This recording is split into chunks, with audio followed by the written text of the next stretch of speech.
Ready, Danny? Ready? Ready. Good evening, everyone, and welcome to Redbird Replay. This is Scott Kirker, along with the coach, John Helmick. Coach, this is a big ball game. Metamora plays host to Joliet Catholic Hilltoppers. This is the first time they've made a trip into Malone Field, and it's going to be a big one. You know, I was just sitting here thinking about all the wins and state champions and placing in the state. I mean, these two programs could go down as in the top 5 all-time in the state, and that wouldn't be exaggerating. No. They have done that well, and this is what playoff football is all about. You know, I'd rather play this than play somebody who's hasn't had any success. This is good. This, win or lose, you have to play hard. You can enjoy it. Yeah, this is about as big a first-round game as I can remember Metamora ever getting into, and Coach Pat Ryan talked about how excited he was to be playing Joliet Catholic. And man, I'm excited. Yeah, you know, you can relax really, because if you get beat, you got beat by a good team. If you beat the good team, wow, now you're set up to go a long way in the playoffs. So I agree. I think this is ideal. And you don't hold anything back, boy. Turn it loose tonight. Everything goes. Why don't we take the time now and talk to Metamora assistant coach Nick Dolinsky. All right, this is John Helmick from Malone Field with Nick Dolinsky, offensive coordinator. Nick, beautiful day. You can't ask for 2 more named teams to play in the first round of the playoffs. Yeah, there's a lot of wins between these two schools, just total. And then you want to throw all the playoff success and trophies that are in each other's cabinets, and it gets about as name versus name as you can get in probably the state of Illinois. Yeah, traditional. Hey, back to business. What are you going to have to do to beat them? Take care of the football as we have done. Offensively, we're going to have to mix it up and then handle their thud. We're going to have to handle their stuff. I mean, they're going to come right at us. They're big up front, 290 to 290. You know, one tackle's going to Purdue. He plays both ways. But that's what you're going to get. And, you know, it's all about standing up. And you got to stand up on your field for your teammates. You got to stand up to them and respond when it happens. So, you know, offensively, I think we got a really good plan to put in to keep doing what we're doing. I do think we have some advantages and some skill spots on our offense versus their defense. I mean, it's not huge, but, you know, there's a little bit. So, you know, we got to make sure we take advantage of that. Yeah, and we got some of that. And I watched the several games that I watched. They don't bring their backers much. No, they fill in a hurry, but they don't come in a stunt. Yeah, we just got to find – and then we got to find where the soft zone, part of the zone is, because there's a lot of zone – we just got to make sure that we have people accounted for being in the zone at the correct time to, you know, we're going to have to throw it. I don't think there's any secret about that because our best player is Thomas Hall, and we got to utilize him. What has hurt them over the year? Because they've had some big points scored against them. Well, they've played some pretty good teams. Yeah, I'll go along with that. Yeah. I mean, Nazareth is, you know, the one film we got is Naz, and they put up 40-some points, but Naz puts up a lot of points on a lot of people. So, sure. I mean, they have a right tackle, I think it goes about 340. So, it's just, can you handle them? I think that's it. It's standing up to their physicality and then answering. And there's holes defensively that you can take advantage of. So when you're given the opportunity, you got to make sure you execute. And you know, we're going to have to run it some because we're not going to drop it back 50 times and throw it because that's not going to be successful for us. Right. You got to make them run because they're big and strong, and they may not be able to go the whole ball game. Yeah, the more we can get those big inside guys running sideline to sideline, I feel better about our situation. Right. So, and protect your quarterback, you'll be all right. That's right. Yeah. So, well, good luck to you, and wish you the best. And this is fun. Win or lose, you're playing the best, so you can enjoy it. There's no doubt. We'll do our best. Welcome back to Malone Field. Well, Coach, we're about 2 minutes away from kickoff. And, you know, probably the most calm kids, and I've said this before in other big games, but the most calm kids are probably the kids on the field. Yeah. Although there's butterflies, I guarantee you. There's something.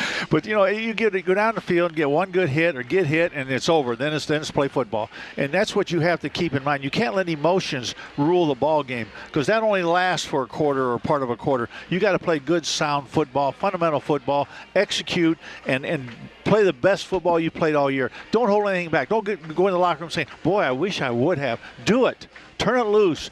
Have fun. Metamora won the toss. They deferred. They'll be kicking off. I love it when you get the ball to start the second half. Yeah, I do too. If you're down, you got a chance to get back in the ball game. If you're up, you got a chance to create a gap. So definitely, I every ball game I was ever in, if we won the toss, we deferred. Coach, you had a chance to see some games last night. You saw Washington play kind of a down New Lenox Providence team. Washington looked awfully good in 6A. Yeah, they did. The quarterback Fisher just did a phenomenal job. I mean, he took over that ball game, and the Sam Walton's his name. Sam Walters. Yeah, he didn't do that much, although he didn't have to. He contributed. But the quarterback just ran the ball club and ran the show, and their linemen are so good. They really are. They took over that ball game and they created holes.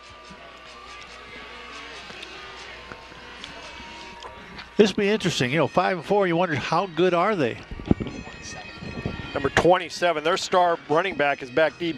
Keenan Haley back deep. And number 6, Jabril Williams also back deep for Joliet Catholic. Ryan Vogel gets ready to kick off. Coach, there's no wind.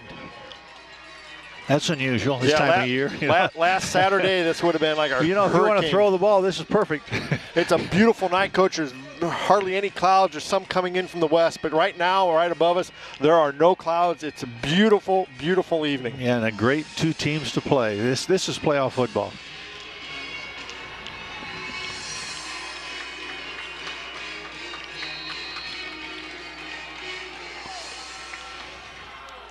Vogel kicks it deep, and it's going to go into the end zone for a touchback, and Joliet Catholic will start out at the 20-yard line. That's better than letting that kid run one back. Getting probably more than to the 20, but you make them go 80 yards, and you're going to see a run team. I mean, I watched them on film, and if they pass, it's play action. They're not going to drop back and pass. So get ready, boy, buckle it up, because you're going to win it up front.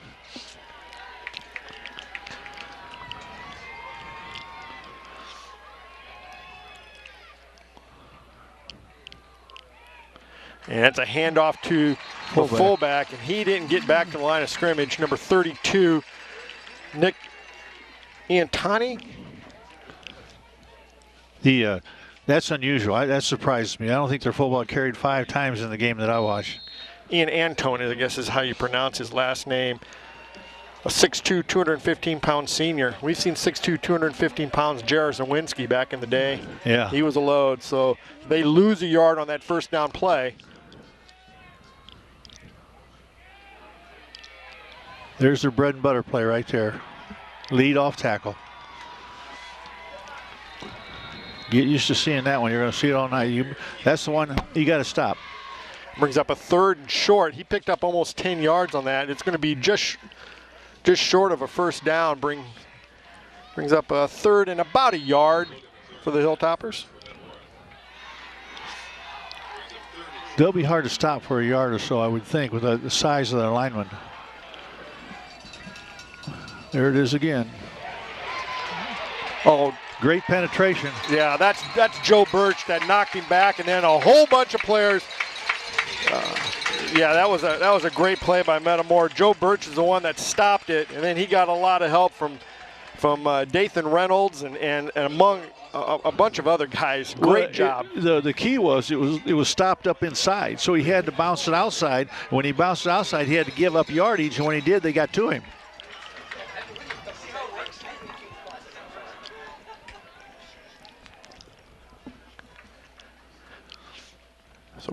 Joliet Catholic will punt, and it's a lone line drive, and it'll roll dead at about the Redbird 43-yard line. Pretty good field position for the Redbirds. Great field position, right. Great field position.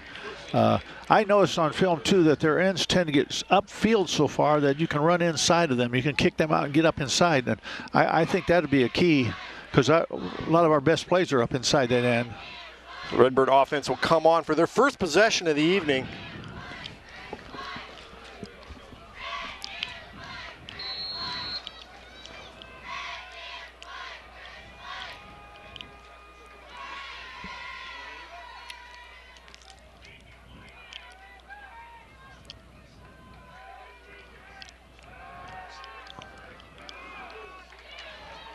Bachman, he'll get about 2 yards. Yeah. Still, it's positive yards. Coach Lindsay said they're going to have to throw the ball. And even though that's only a 2-yard gain, that's going to spread them out and allow you to run the ball up inside.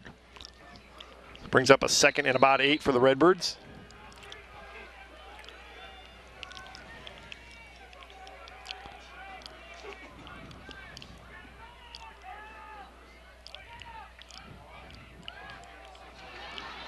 Oh, that's a nice block, and Bartman will get into Joliet Catholic territory. He crosses the 50 inside the 45-yard line. Nice block out there. I couldn't tell who that was. That Nelson that made that block? No, that was John Gatton. Bartman made the catch. Yeah. Bartman did a nice job of eluding that first tackler, and he takes it into Hilltopper territory. 1st and 10 at the Hilltopper 43-yard line. Or excuse me, 44-yard line.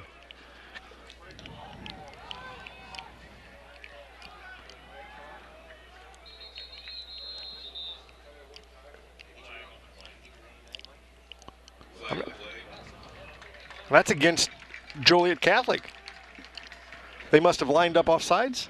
And it can't be their linemen. They're always back at least a yard. Must have been somebody outside. Maybe an end? Yeah. But you watch their defensive linemen, they're back off there because they move. They never break the line of scrimmage. 1st and 5 for the Redbirds inside the 40. Yeager, he'll go to about the 36. And brings up a 2nd and about 2.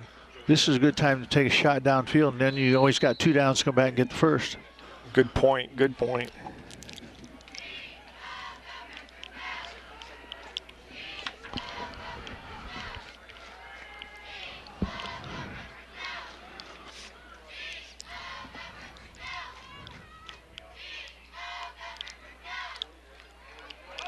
Yeager breaks free, and he'll cross the 30 down to about the 27-yard line. 1st down, Redbirds.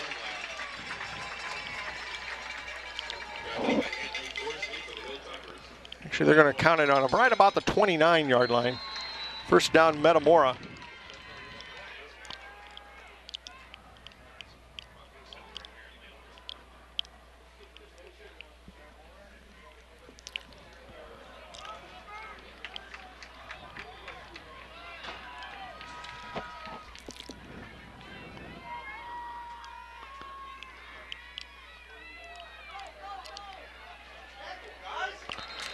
Well, he'll cross inside the 25. That's a nice hard run by Yeager. Down to the 24. Yeah, I got about 5 out of that. It looked like there was nothing at the time.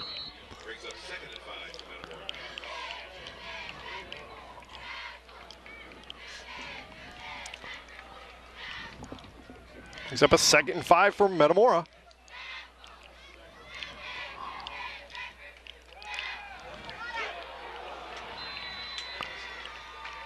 I like the look, though. Yeah, and I think a good pass or a lower pass, he had a chance to catch it because he got inside the defensive man on a post route.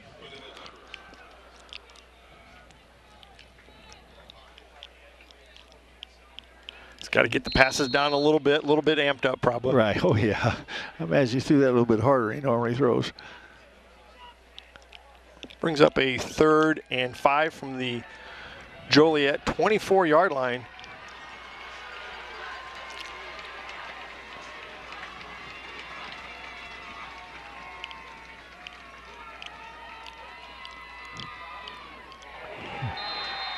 You know, all the film I saw, that's one of the first times I've ever seen a stunt. They usually just fill in a hurry, but they don't stunt. That time they were coming. I think they thought we were throwing, and they were coming. They stumbled into the ball carrier. Brings up a 4th and about 7. You kick a field goal here? No, I think they're going to go. I think they're going to go for it. Points might be precious. It might be just a tad out of his range. Oh, okay.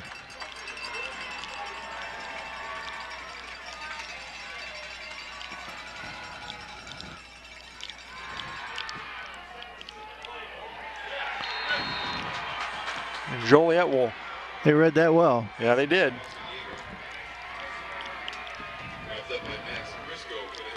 But still a positive drive for Metamora. Sure.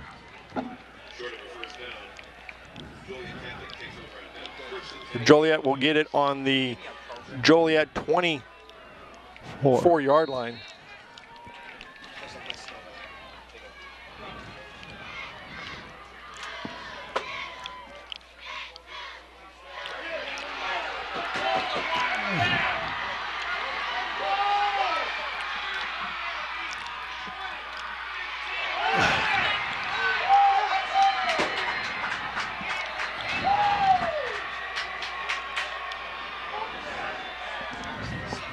was kind of an eye counter play. They started the off tackle play. He pulled up and ran back to the left where the blocking was, and he broke a tackle downfield. And from then on, it was nobody. He outran everybody in between. Well executed play.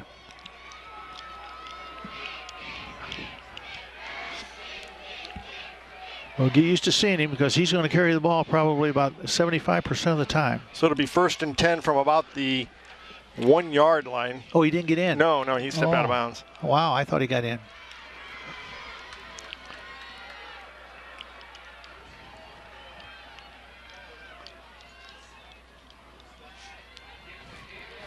He's in now. Yeah. They may get them for holding.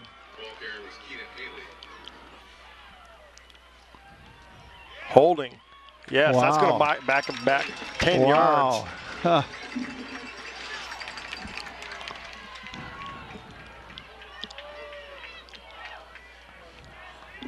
Oh, that's big. It's big.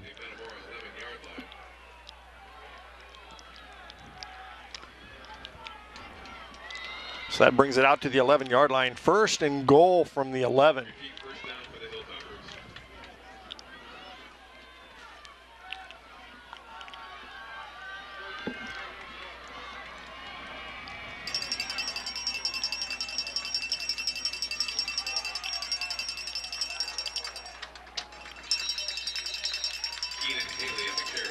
Down about to 7 or 8.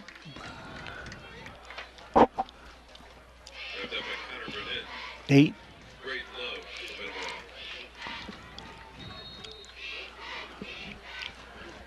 Second and goal from the, I'll say the 8-yard line.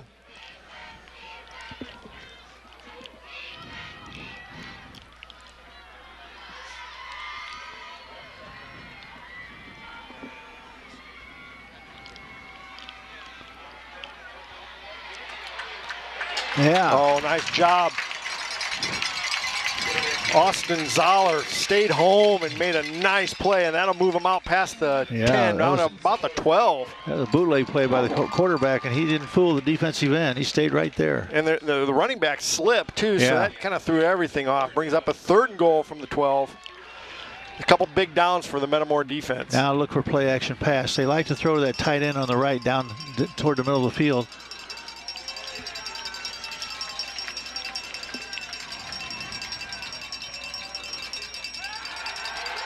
Look at that wide open in the end zone. 2 of them. The other one was wide open too.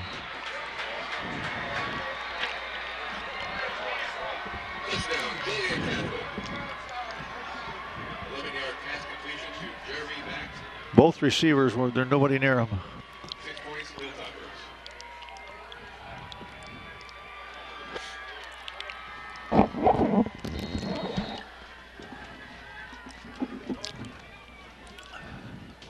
We made them earn it. Oh, yeah.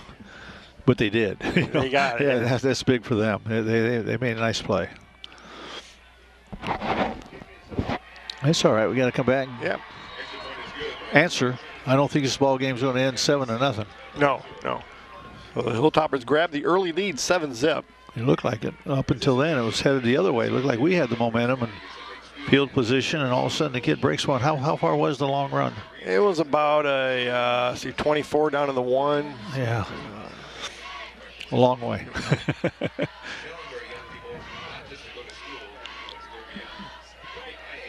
Like a 73-yard run.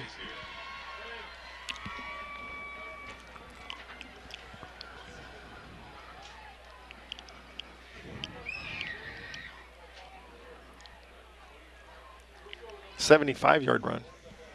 Wow.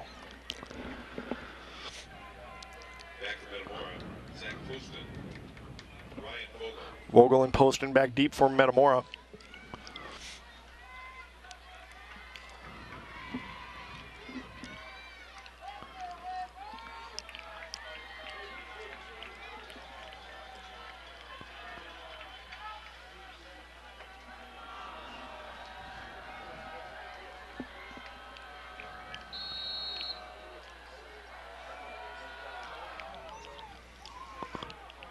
That'll go into the end zone.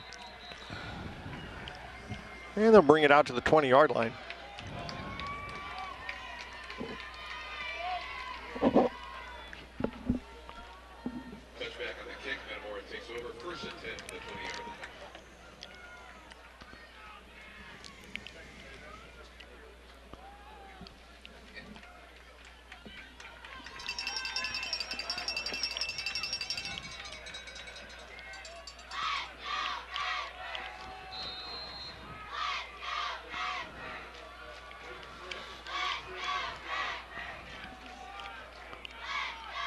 Got to get this momentum back, Coach. Yeah, Metamora motion.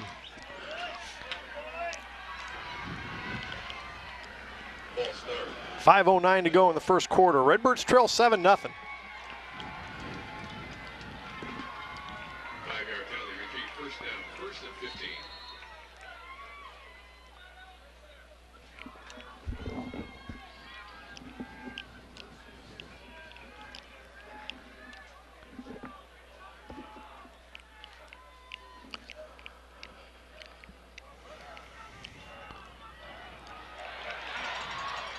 Oh, nice run by Yeager. No, that was McClure. Logan McClure with a nice burst, and he gets a lot of that back. Pickup of about 10 yards makes it a 2nd and 5. Gain of 10 in the play brings up second down and 5.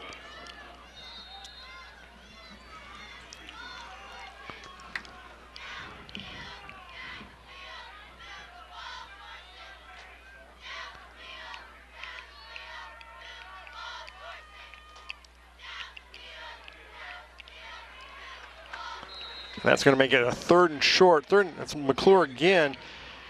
And he gets out to about the 29-yard line, brings up a 3rd and about 1.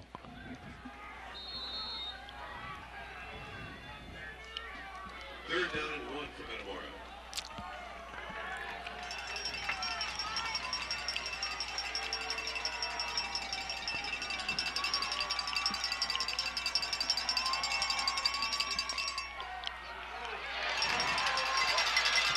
That's a catch by Nelson. That's a nice job by Nelson. He gets it out to about the That's a gutsy 44. call. That's a real gutsy call, but 3rd a nice and 1, yeah. Nice catch, nice throw, nice catch.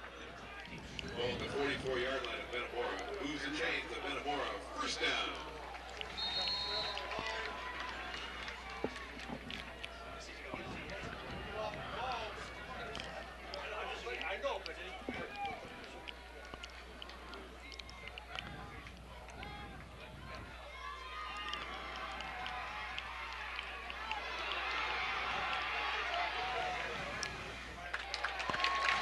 That's a pretty nice play. Looks like we're going to have enough for a first down. That's to Kyle Bartman. And that'll move the chains inside Joliet territory again. It moves the chains. Nice scramble by Tommy. Good job by Bartman to come back. Caught the defensive end on an inside rush, and he got outside to his right and was able to roll to the sideline and find somebody open. That take that long a time, you're going to find somebody. First down, Redbirds at the Joliet 45-yard line.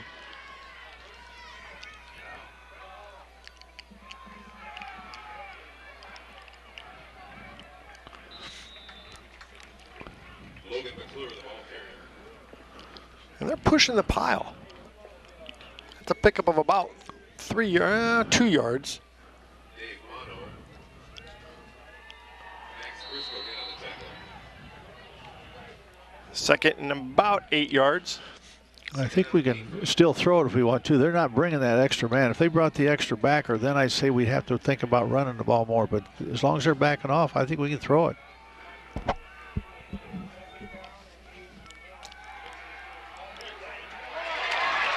Oh, they caught them right in that seam. Nice job by Bartman to find that opening, and Tommy laid it right in there. First down, Redbirds at the 17-yard line. Nice play, nice pitch, nice catch. It was close to being intercepted, but the timing was there, and he was right on target.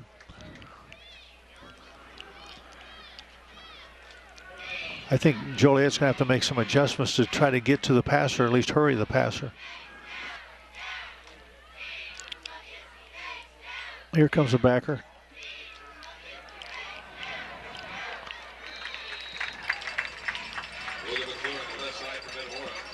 Another 5. Another 5 yards down inside the 15, down to what, about the 12? Right.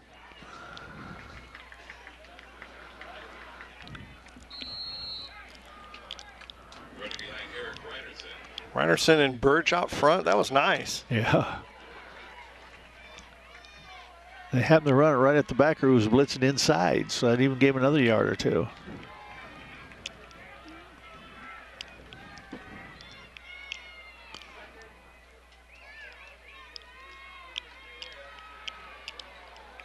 And he'll get it about to the 11.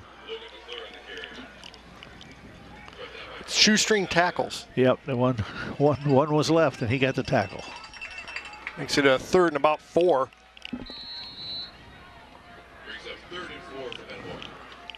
Boy, he had some room. He gets by that guy, and there was room. Look for a quarterback here to keep the ball. This is his area.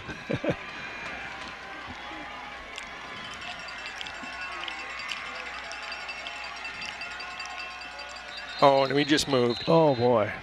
That's not the place to move. It's going to make it 3rd and 9. That hurt. Now look for him to throw the ball or fake this counter and keep it. Well, the offensive line going to have to pick up now for the mistake. You can expect a backer to be coming on this.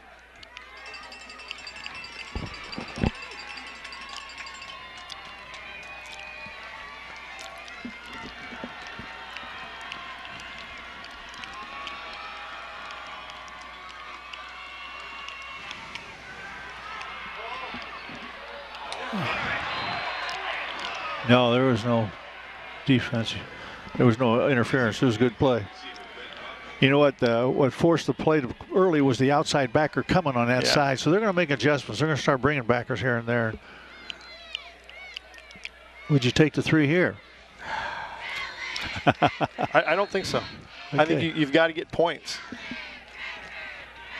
Yeah, but the thing is, points, 3 or 7, you got to hit at least 3. I don't know. You can get a first down here. You don't have to get a touchdown. You just got to get a first down. Yeah, that's still a long way. I think you got to take the 3.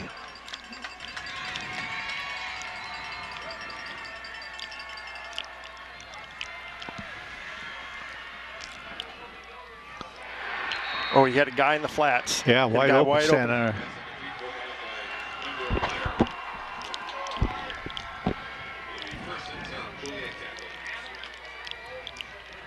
There's a lot of white jerseys in the middle of that field.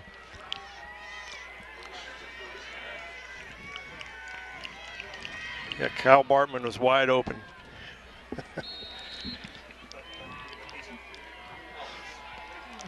Be careful of the pass here, that same pass they scored on.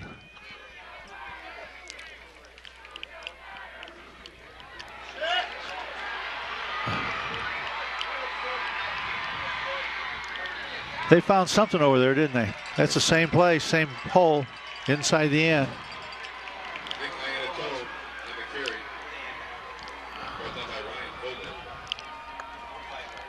16 seconds to go here in this first half, or first quarter.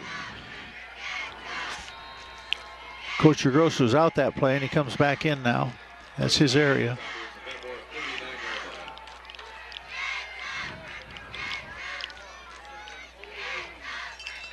Well, he'll pick up maybe a yard. That'll do it for the first quarter. Redbirds trail 7-0. That's all he got, too, is a yard.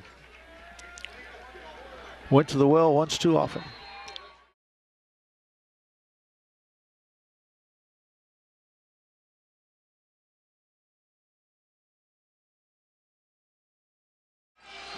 Coach, a lot of football left to be played. Oh, yeah. Yeah, I'm afraid there's a lot of football left to be played. That's why I think back in, thinking 3 or 7, you whenever you get an opportunity, you want to pick up some points, no matter what they are. They elected to go for the touchdown, which is good. They got confidence in their offense. I think I'd have lined up and kicked it.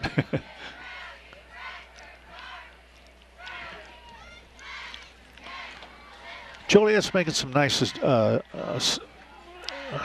adjustments. They're bringing a backer here or there. They had a lot of defensive backs in the middle of the field where we had hurt them before. We throw that ball about the hash mark, about 10 yards down the field. Well, they had people there. Yeah. And we're moving the ball. We went from the 20 down to the 16-yard line. Yeah, I'm kind of surprised that the quarterback didn't carry the ball a little bit more, at least once or twice down there, because he's awfully good at finding that hole and finding that end zone. Well, when he's reading that option, are they maybe having a guy that's spying him? Yeah. I'm sure they are. I'm sure they are. They're silly if they don't. Big series of downs right now for the Redbirds. Yeah, you can't let them score again here. There they go. That's their play right there, boy. They love that play.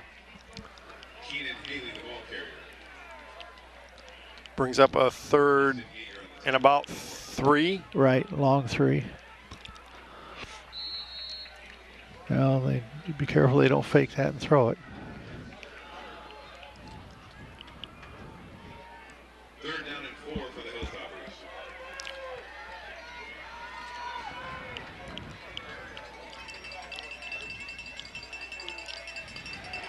Boy, if they can string it at all, they can't turn upfield. You keep it inside the ends, and they try to get outside. They can't get outside. Chris Gross and Burnett, along with Zoller too is in on that. That was the pass play, right? 4th and 4, 4th and 3. Yeah, I think they're going to throw it. I bet they tried it with that counter play again with 27. You think so? Yeah. I bet they fake it to 27.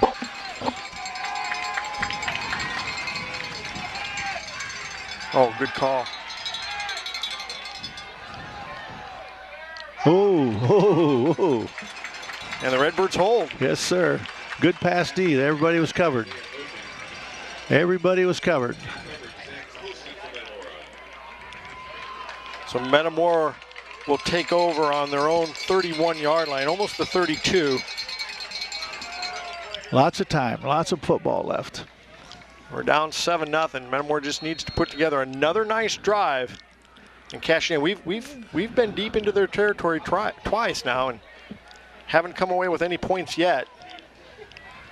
I think we're just a shoelace away from breaking one too.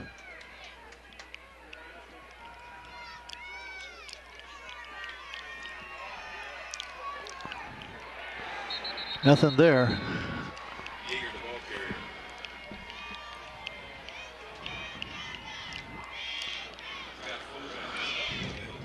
Lost a couple.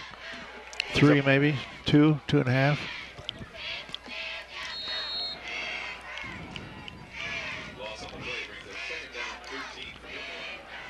Now this type of situation, I like to throw that bubble screen. You know, I think that might be there too if they can get those backers to back off a little bit. Yeah.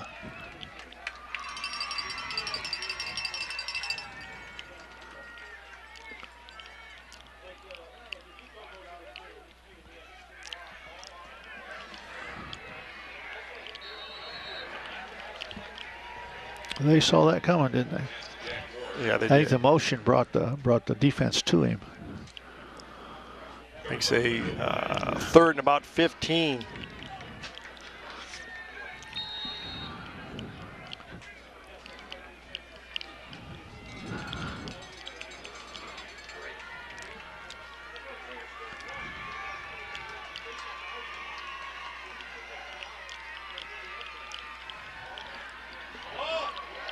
Oh.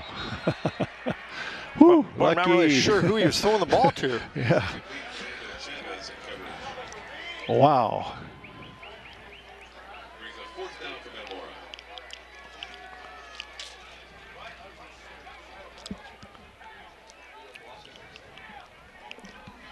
So bringing Ryan Vogel to punt.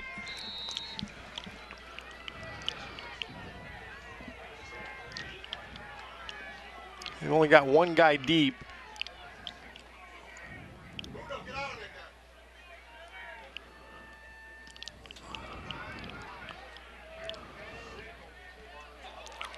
And he'll fall on it at about the 36-yard line. Pretty good punt. Yep.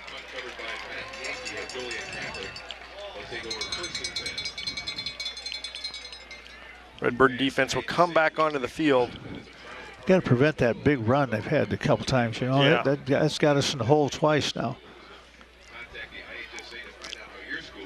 But they're going to be patient. This is their type of ball game now. Just line it up and run right at you.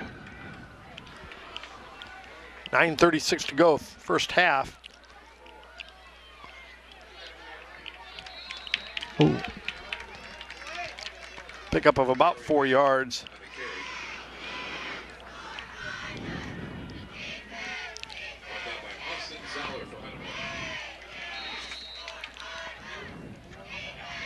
Ari Mack with the carry. He's only a He's a 6'1", 185-pound sophomore.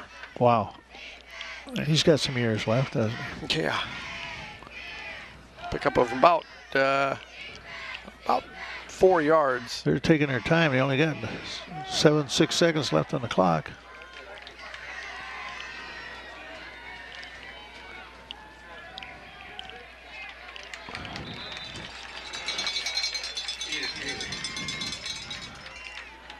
Brings up a 3rd and about 3. Yeah, 3. Hold them here and make a punt.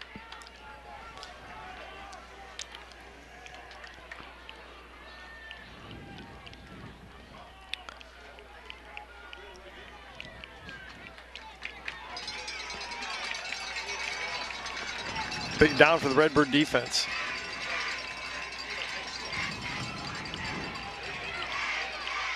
I think you got it.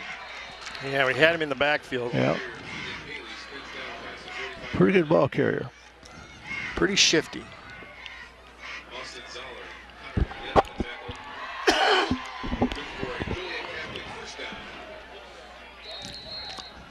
See, they'll lull you to sleep here, and then pretty soon play action passing, have a guy wide open.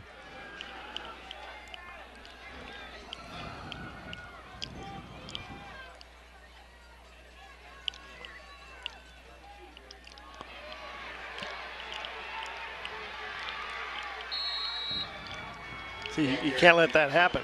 You know, that they've had trouble running it outside. They would let it at the end, sunk down inside to help with the off-tackle play, and he bounced it outside.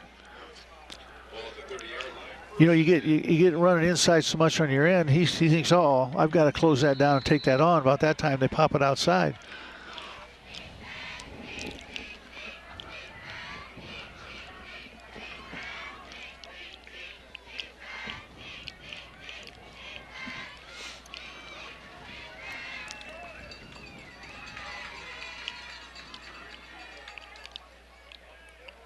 That's just a play to keep you honest.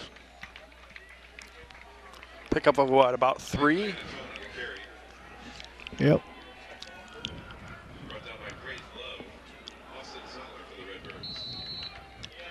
You try to get out of there too fast into the backfield, he just might pop up for 10 or 15.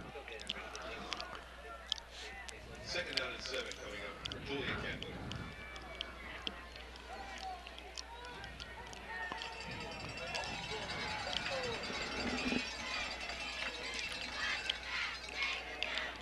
Uh-oh. Oh, that's a touchdown.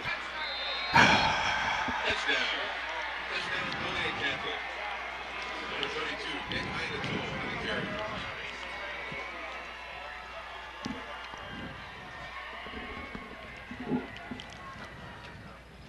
A 28-yard run off the left side. Scored twice, they thrown what, once? They've had 3 passes, but Have they only had 3? They've only completed 1, and it Yeah, was for a one touchdown. completion, yeah.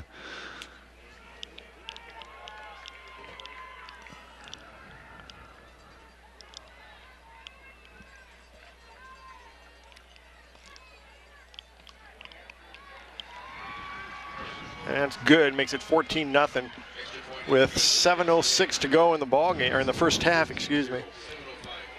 We've got to get some momentum going here. That's just. And I think the only way we can do it is throwing it. I think we've got to throw it downfield. I don't think we can throw it to the flats or out, so we got to throw the ball downfield.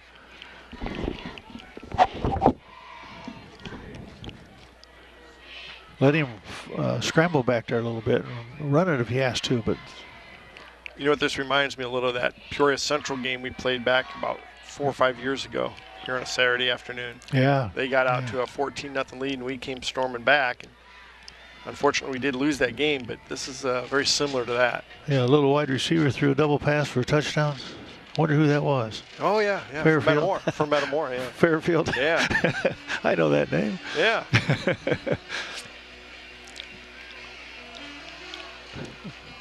Yeah, they came back and made a ball game out of it. Yeah, we actually had the lead in the 4th. Yeah, it had a kid wide open on the hash mark down the field late game.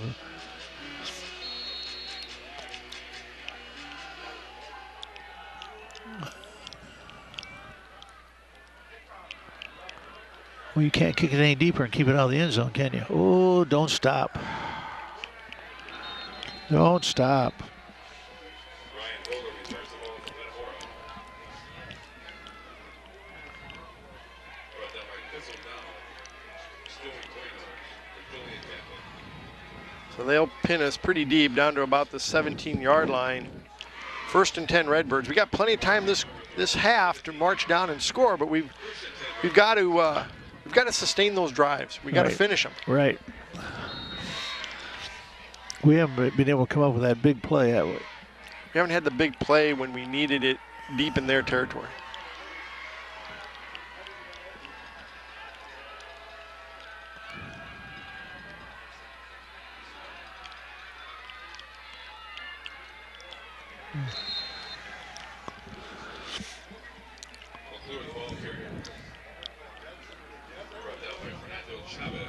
It's a pickup of about 1. It looks like we're kind of feeling our way rather than hitting up in there with quickness like we have been in the past.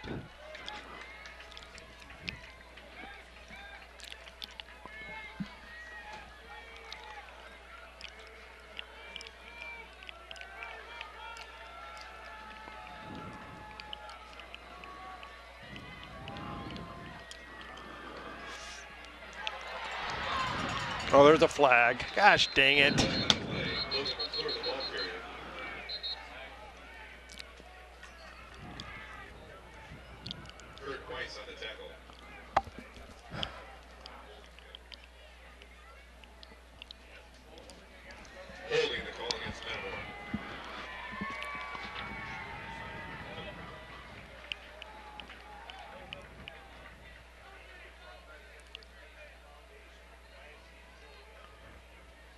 Boy, that moves us way back, too. That's a spot foul. That's going to make it about 2nd and about 20. Yep.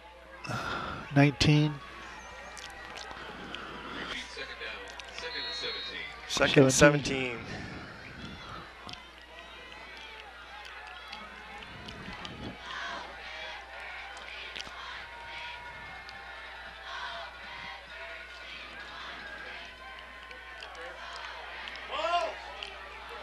Oh, what a catch by Bartman. That was definitely interference. Yeah. He tackled the Joliet kid and then caught the ball. Oh my gosh. I'll take it. I'll take it. Oh. Oh my gosh. Oh.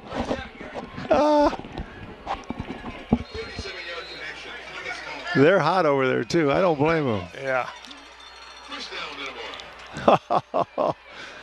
Oh.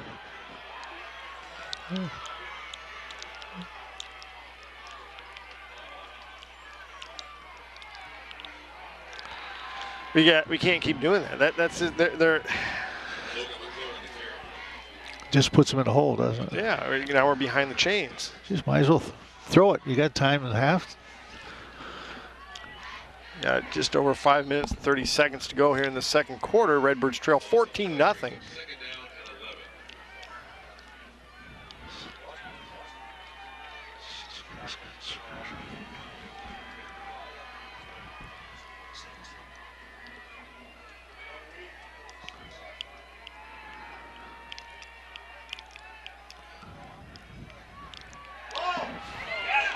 Oh, yeah.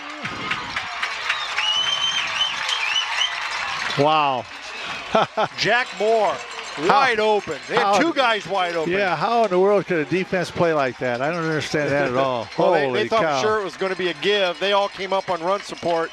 Tommy pulled it, and it was wide open in the middle of the field. We'll take it. Now Joliet Catholic probably really is a little steamed. That brings John Geyer. Oh, shoot. Zach Beanblossom and Ryan Vogel in for the extra point.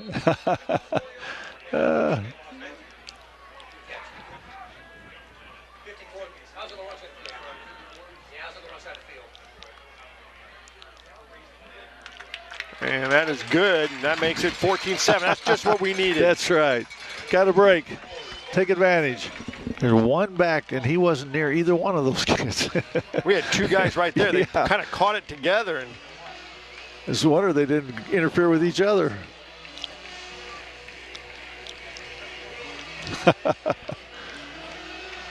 The best laid plans, you know. Yep. Boy, that was a much-needed touchdown right there. Oh, boy, I guess.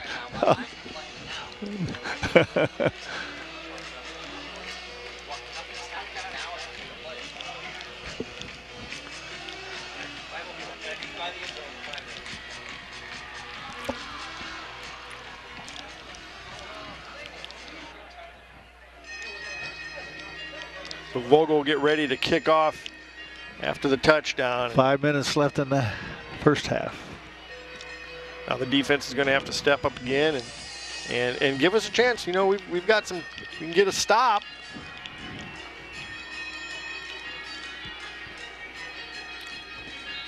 But we got to stop them. Kick it away from 27.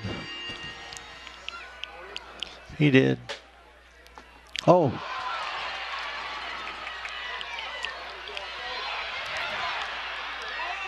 Nice recovery. He'll bring it out to about the 32-yard line.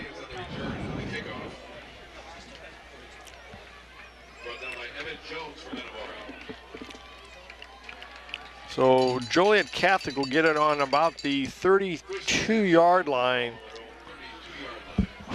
4:57.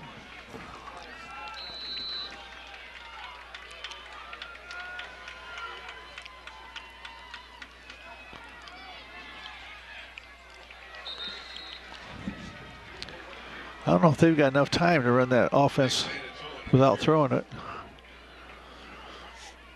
Pickup of about 6. Brings up a 2nd and 4. You don't want your DBs coming up making those tackles. No. If they're leading in tackles, you're in trouble.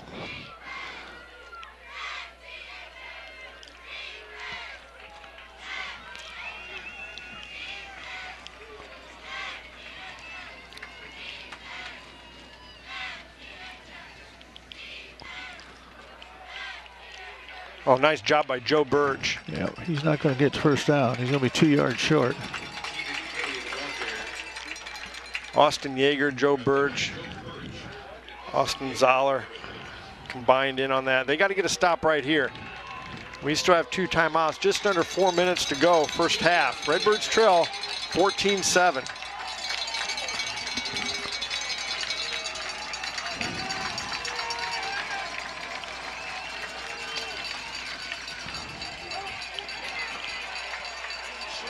I think he got it. He did right there.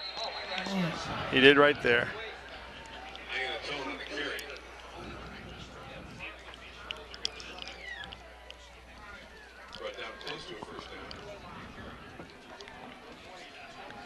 First down.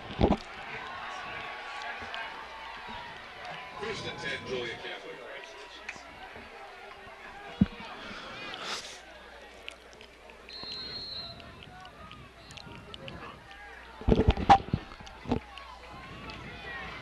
.330 to go, first half.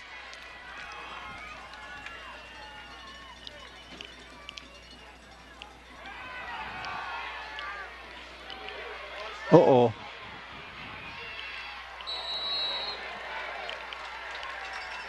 It's 27, yep. I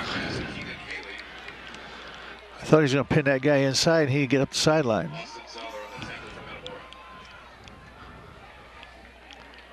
Brings up a first down. They cross into Redbird territory on the Redbird 46-yard line. Got to stop him here. There's plenty, a lot of time still.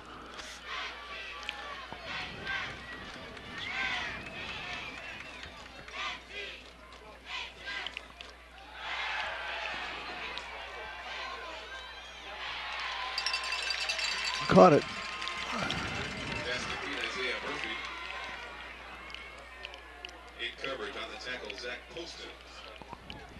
Yeah, pick one off here. You know, I see one coming, don't you? Yep. That one was kind of in the air a while. 2nd and 3 for the Hilltoppers. We haven't had a pick 6 all year.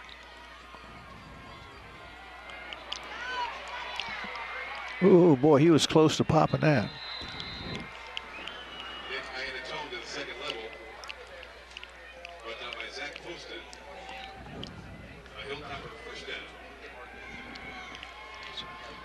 Inside the 30, down to about the 28-yard line.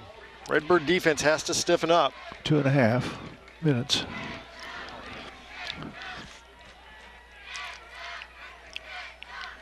I don't know why they're taking their time.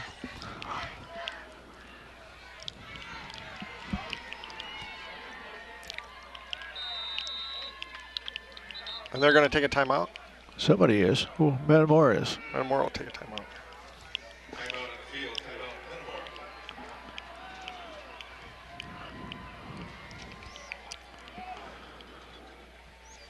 A shout out to the Metamora cross country team. They have punched their ticket to run at the state meet next Saturday at Detweiler Park. The girls will have Tessa Schwarzentraub, who placed 11. Katie Lalamandir placed 18. Maddie Bennett placing 25th. Allie Gillen 32nd. Morgan Joyner 45th. Marissa Hefferman 57th. Sarah Hodo 61st. Place at a time for 5th place in the East Peoria sectional meet this morning. The girls will run at 11 o'clock next Saturday. The boys were out behind Adam Gilbert Klopp, who finished 5th. Ian O'Loughlin 7th. Jacob Gray 11th. Reagan Pace 17th. Evan Johnson 33rd. Austin Gale 40th. And Andrew Springer 49th. Placed first in the East Peoria sectional meet to advance to the state race. They run at noon at Detweiler Park next Saturday. Best of luck to both squads next Saturday at the state AA meet. Joliet Catholic will have it 1st and 10 at the Redbird 28-yard line.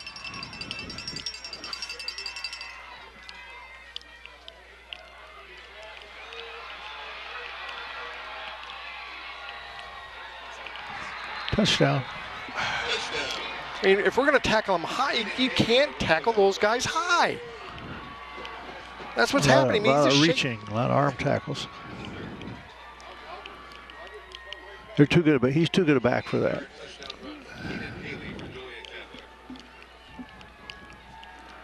Now, how big is that touchdown we got? Well, it's huge now, but that took a lot. Yeah, took a lot of momentum away from us. You go in halftime 14-7 is a little bit different than 21-7.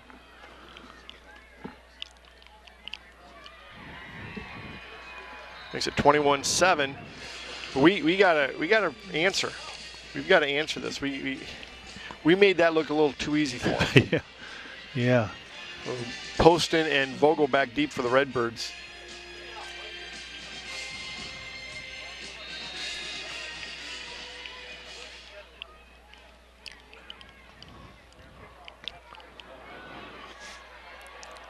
Oh my gosh, he dropped the ball. Did he? I guess he didn't go down. No, he dropped the ball and had to pick it up, but he didn't go down. Pretty good run back. Yeah. You know, sometimes a delay like that will allow some things to open up. You know, people over rush or get out of their lane or.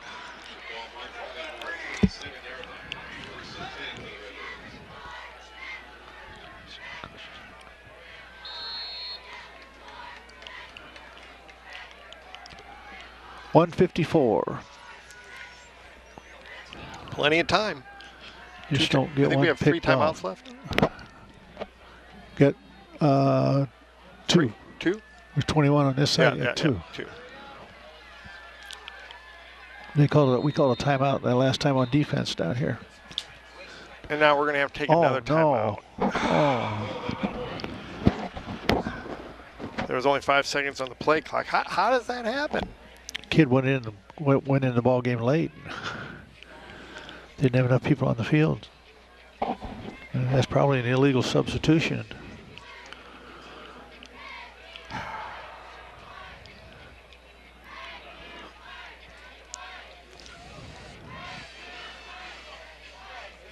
You can't give up an interception here, or give up an interception here and allow them a chance to get more. Looks like the running back's hurt. For us? Logan. He's right here, 33. The Illinois High School Association isn't just about sports. The IHSA is proud to be one of the few states. We'll go down to Colton Kaler here in a little bit and see if he can get a update on Logan McClure. The IHSA wants to create participation opportunities for all high school students. So contact them to learn more about how you can participate.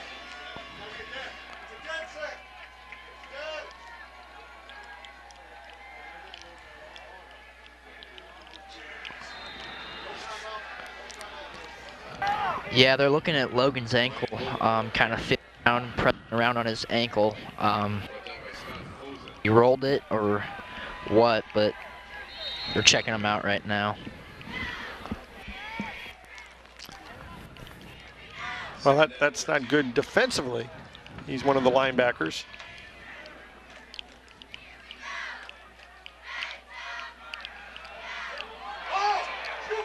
Pick it up. It might be thrown backwards. Their ball. It was thrown backwards.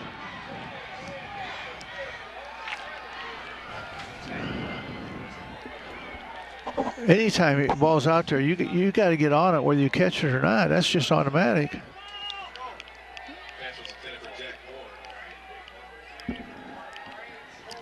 Wow. That's just unacceptable. You can't accept. That's just not. Yeah.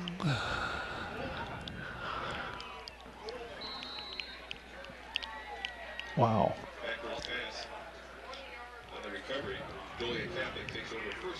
21-7 Joliet Catholic, and they have a chance to add on.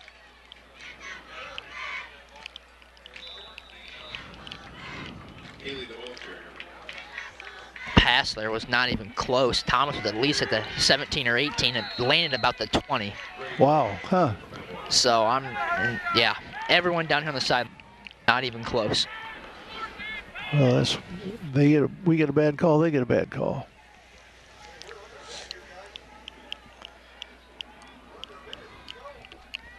Well, they're not in any hurry, are they?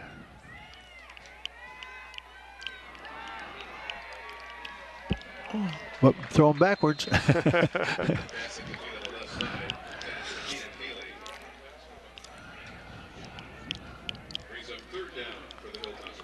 They've got 3 timeouts. You know, they got a pretty good kicker too, didn't he?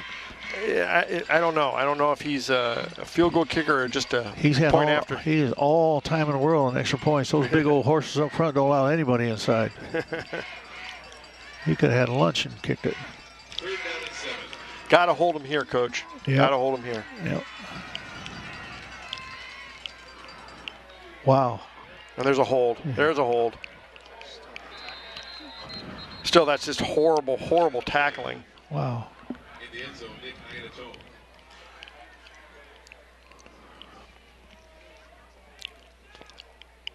Holding the call against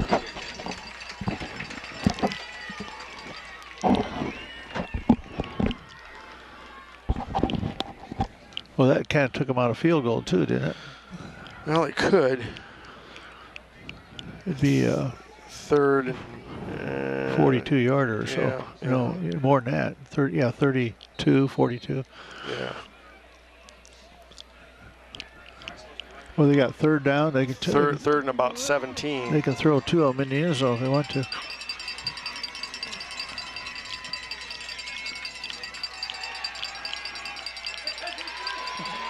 There's a flag. They got man downfield, I think. Well, no pass won't make any difference. They'll have to pick it up if there's no pass. I think they held the Joliet receiver over there and didn't let him out. Downfield, they tackled him. That's what he's saying too. 16 over there. He's saying they.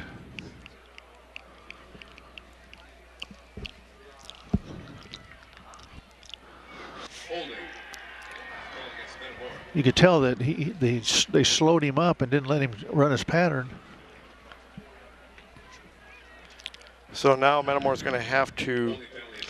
It's first and goal at the 5, and there's 23 seconds to go, Coach. So we've got to hold them. It's inside the 5 too, isn't it? It's right on the 5. Yeah. Oh, there it is. Yeah. You think 27's going to carry the ball? Yeah, he's going to get about 3 cracks at it. Metamora will take a timeout.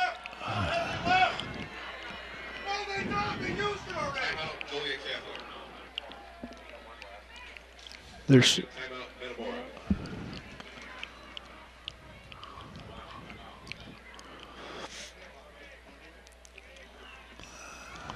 That's their third one. Yeah, that was just their third.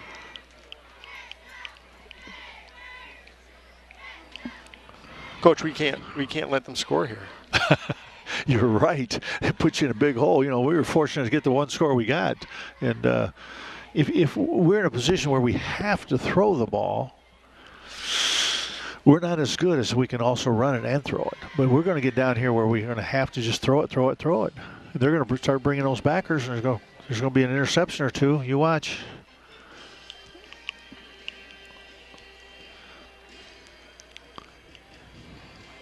But the little things, that's what hurts us.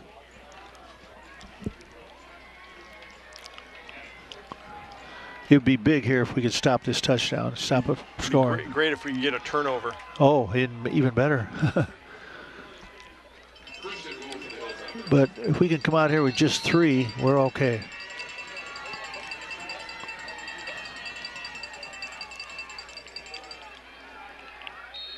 Uh-oh. I think they're going to call holding. Face mask, maybe? Looks like a hold.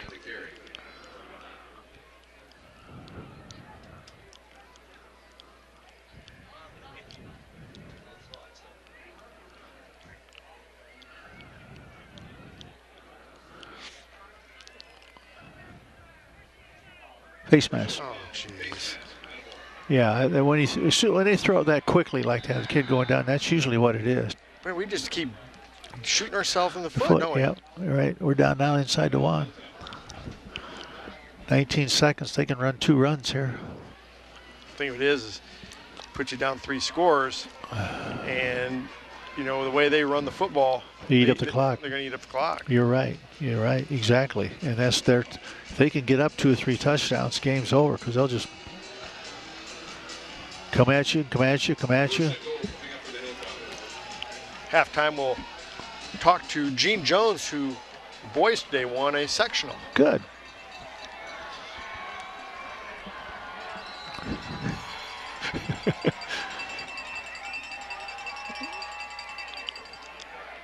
Oh, they're a loss. Why in the world did they give the ball to 27? Oh. 12 what seconds are you to go. doing? My gosh. Holy cow. You got a back like that that's had his way all the game, and you don't give him the ball down there?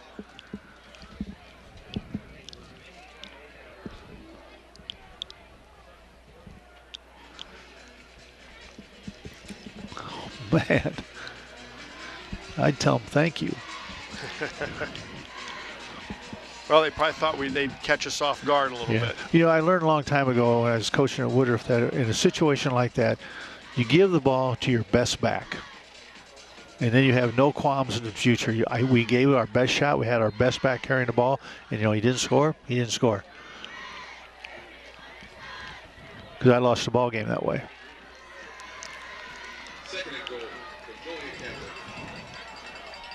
So now it's from the 2. Yeah. But if they give it to 27, he'll get in.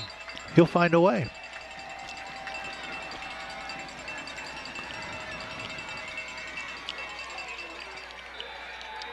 See? Touchdown. Touchdown, Joliet Catholic.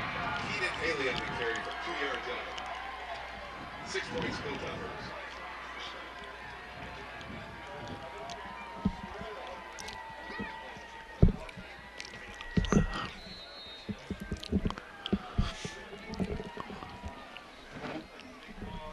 $28-7, Coach. Wow.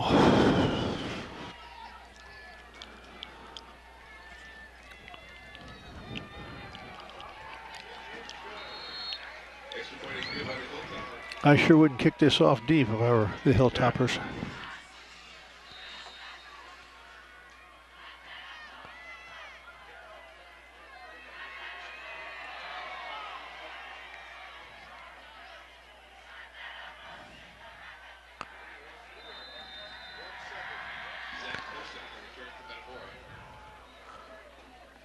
.7 seconds to go in the half. Redbirds trail 28-7. I think we'll just probably take a knee and go in at halftime and try to regroup.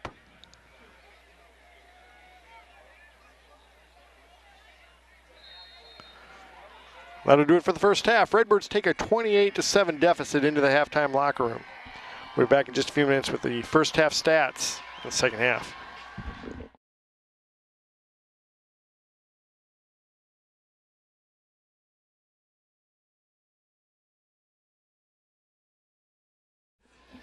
Okay, now it's time for the first half stats. First for Joliet Catholic. Jordan Alvarez had 3 carries for 19 yards. Keenan Haley had 14 carries for 135 yards and 2 touchdowns. Nick Iannatone had 8 carries for 116 yards and 1 touchdown. And Gerari Mack had 1 carry for 4 yards. Joliet Catholic had a total of 274 yards rushing with 3 touchdowns and an average of 10.5 yards per carry. Passing, Jordan Alvarez was 3 for 5 for 30 yards and 1 touchdown.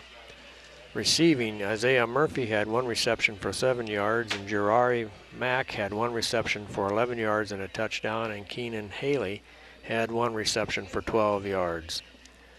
Joliet Catholic had a total of 304 total yards rushing and passing in the first half.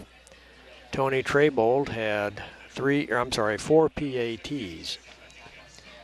First downs, they had 9 rushing, 1 passing for a total of 10. First half time of possession, 11 minutes and 59 seconds. Now for Metamora. Thomas Hall had 1 carry for -1 yard. Logan McClure had 7 carries for 23 yards. Austin Yeager had 5 carries for 10 yards, and Ryan Vogel had 1 carry for -2 yards. Metamora had a total of 30 yards rushing and an average of 2.1 yards per carry in the first half. Passing, Thomas Hall was 9 for 13 for 159 yards and 1 touchdown. Receiving, Ben Bachman had 1 reception for 2 yards. Kyle Bartman had 4 receptions for 86 yards. And Austin Yeager had 1 reception for 5 yards. John Nelson had 1 reception for 15 yards, and Jack Moore had 2 receptions for 51 yards and a touchdown. Metamora had a total of 189 yards rushing and passing combined. Ryan Vogel had 1 PAT. First downs, Metamora had 1 rushing and 6 passing for a total of 7. First half time of possession was 12 minutes and 1 second. Your first half score, Joliet Catholic 28, Metamora 7. Well, welcome back to Malone Field. We're here with Metamora cross-country coach Gene Jones. Coach, you got another sectional win today. We did. Yeah, awfully exciting. Tell us a little about the meet today.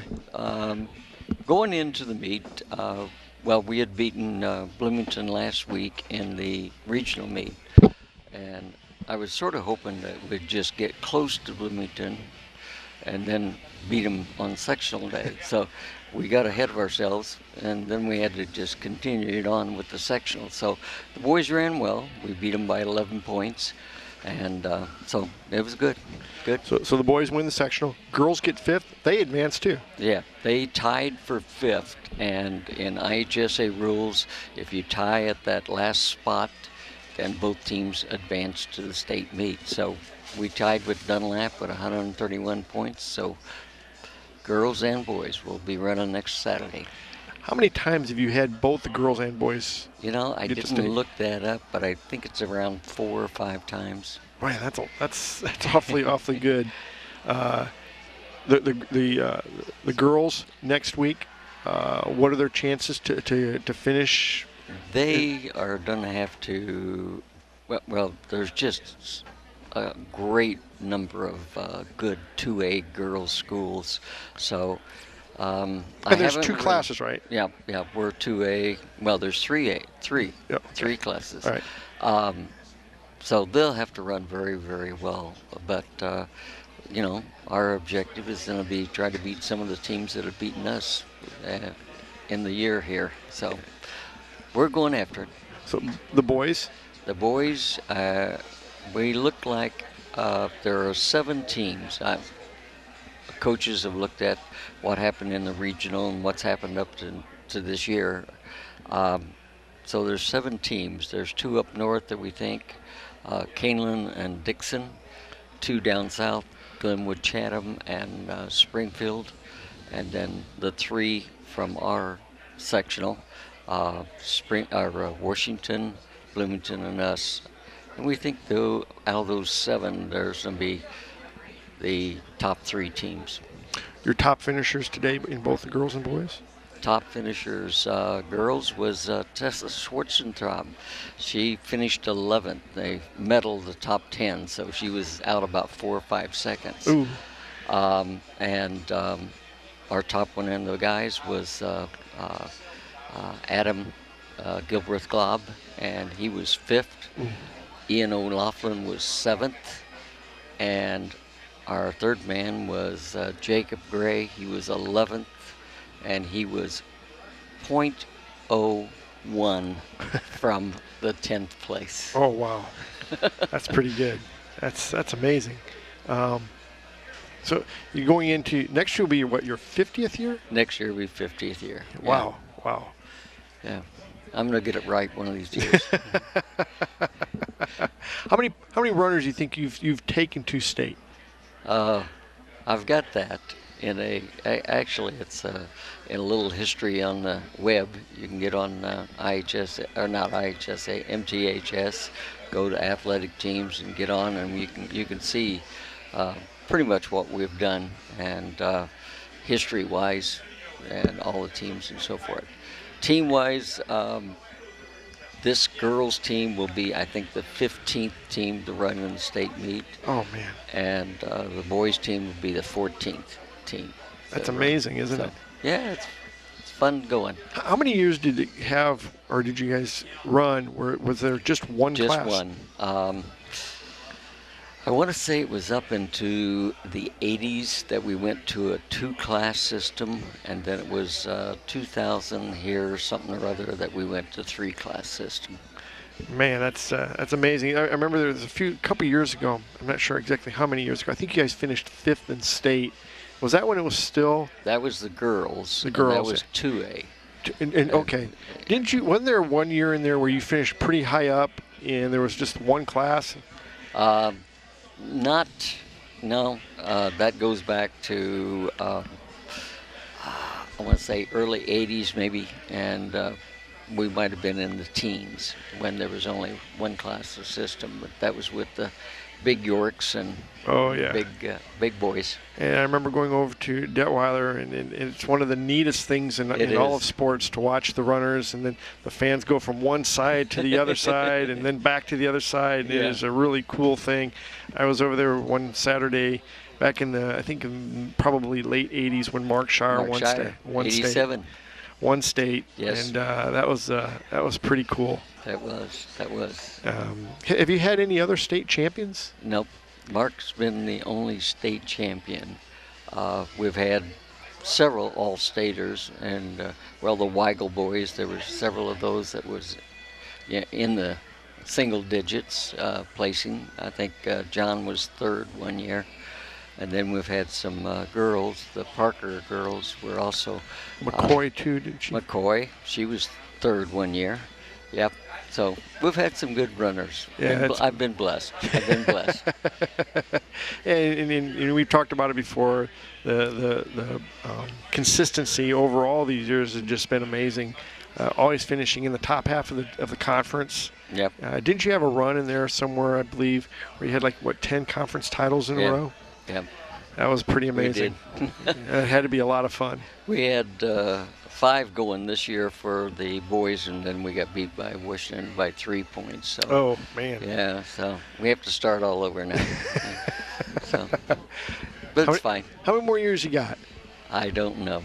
I really don't. I've had rumors flying around this year that this was my last year. I don't know who started it. Maybe my enemies. But no, I've got to get one more in. 50 years, I think, will be.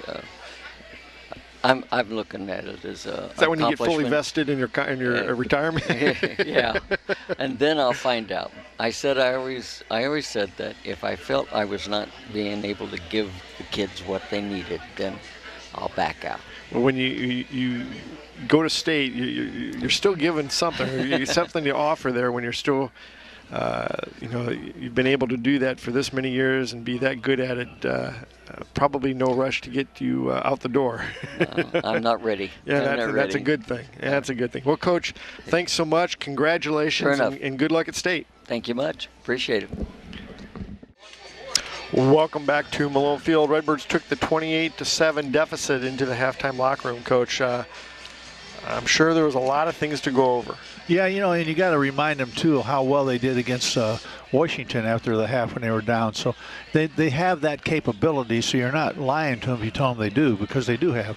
But they've got to erase some of these mental penalties or mental mistakes and execute and don't be in a big hurry. You got to do it gradual. And then on defense, you got to attack, because if they can run the ball as much as they'd like to run the ball, they'll have the ball the whole second half.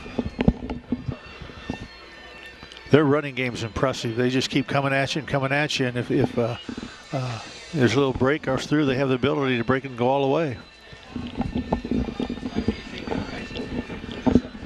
Is the Keenan kid a senior? Yes. I wonder if he's got any. Well, he was actually their second team running back. Their first teamer was hurt the first game of the year. He's a Division I junior. Oh my gosh! And he was hurt first game of the year. This kid, I think, would be Illinois State, Eastern, Western, that type of running back. I think he could play there.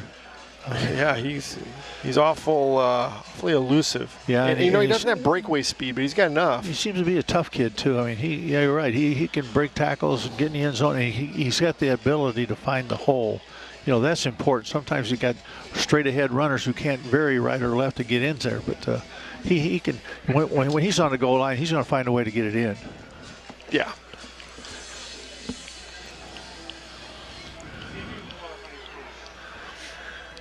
Well, we got the ball, right? We get the ball to start this second half, and we're going to need it. Yeah, we are. And each drive is so important with their ability to run the clock. You got to take care of the ball, and you got to advance the ball. Coach, did you just come out and just start throwing the football all over the field? No, I think you come out throwing, but you mix in the run too, to make sure that they don't just fly out of there on you. So we have enough quickness that if they get out of there on a pass, we can run the ball and pop it and go all the way. So you got to take advantage of that too. We got some kids that can run. I think you got to be wise. Instead of maybe 70-30 run pass, you got to be the other way, 70 pass, 30 run, and take advantage of your quickness when you do run. Spread them out and pop one. But we've been throwing them all year, and we ought to be able to do it. Sure. I think they'll adjust, and I think they'll come after the quarterback. I really do. I think you're going to see at least one linebacker coming all the time. And if he guesses right, and that happens to be the side he rolls to or goes to, then if he guesses wrong, then we get a big play or two. That's what you take that risk of a big play when you start bringing linebackers.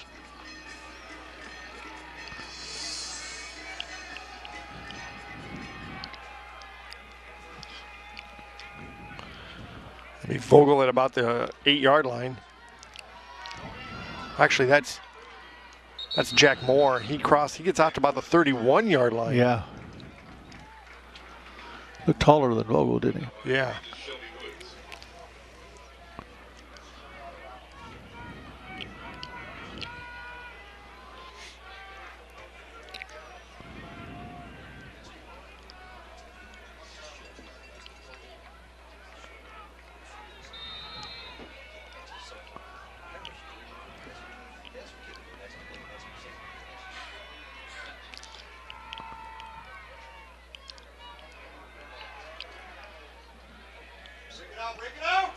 Oh, nice second effort there.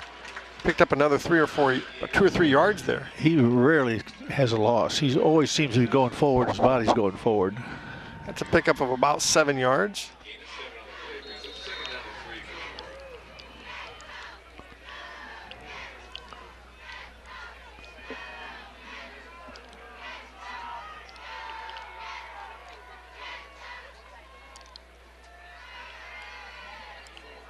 He didn't get to the 40. It's going to bring up a 3rd and about 3.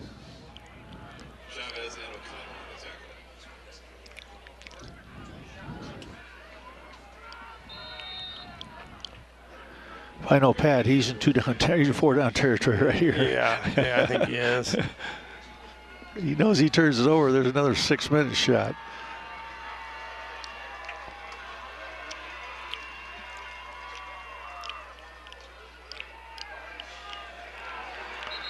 Wow. Wow. That one just baffles me. Yeah. 4th down.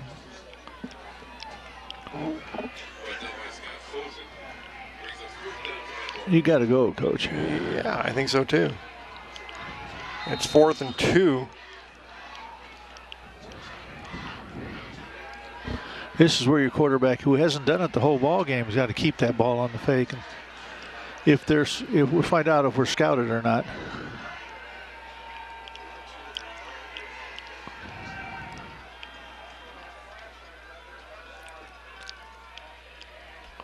Tommy keeps it. He does this time. You called it, Coach, and he picks up about 8 yards on that, and that's a first down.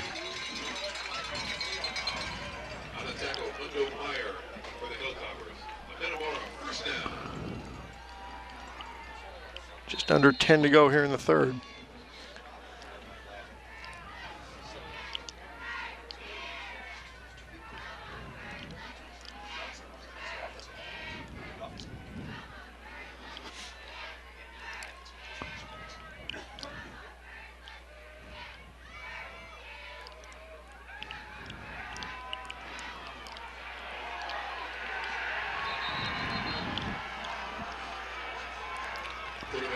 Uh-oh. Uh-oh.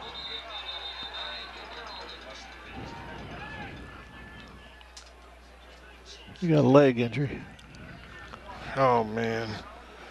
Well, that doesn't look good either, does it? No, he didn't get up.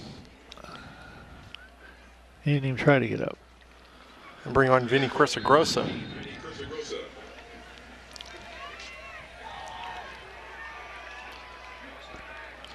Brings up a 2nd and 12 for the Redbirds.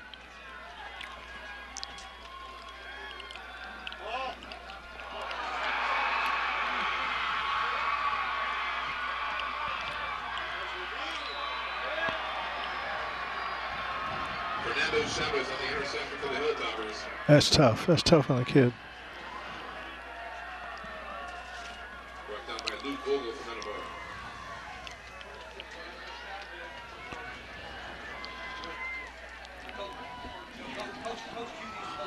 Ball at the 40-yard line. First and 10, Hilltoppers. We'll go down to Colton Kaler and see if you can get an update on Thomas Hall.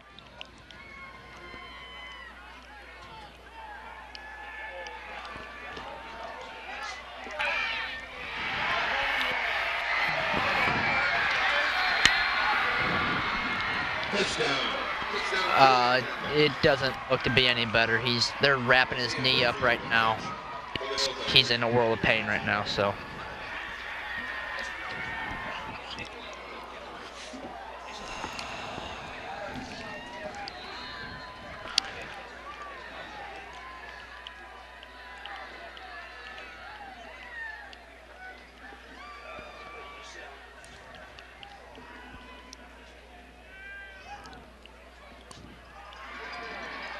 That's good. Makes it 35-7, Coach. This is not what we expected. Not at all, and not what we'd hoped for at all. But now we're even deeper in the hole with the quarterback being out and having to go with a quarterback who is going to be a good quarterback, but he hasn't had the opportunity to get the experience to be a good quarterback. So it's going to take a while.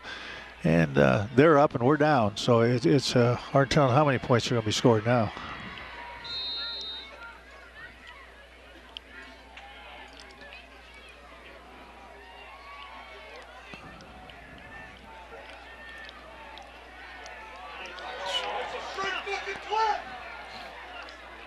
What kind of clip?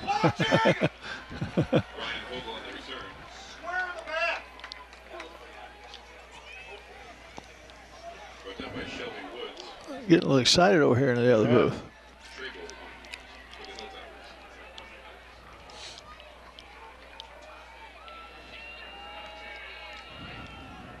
Our coach, he threw a first interception on his first play. Did he come back and do something again like that, only give him something, a more safe pass route? Yeah, you might run the ball a little bit here too, more than you normally would, just to get him more comfortable and give him more time in there. And then find that short out or that pass he can complete to get some confidence.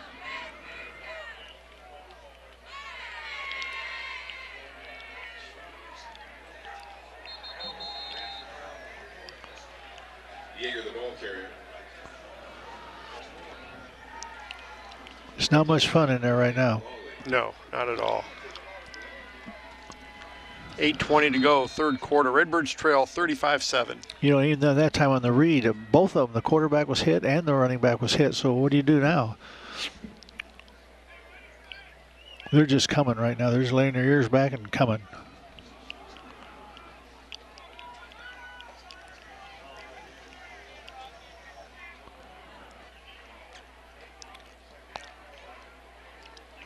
Wow. You know, you still throw your screens, your bubble screen, your other screens. Those aren't hard to throw. But they're looking for those right now, too, a 3rd and long.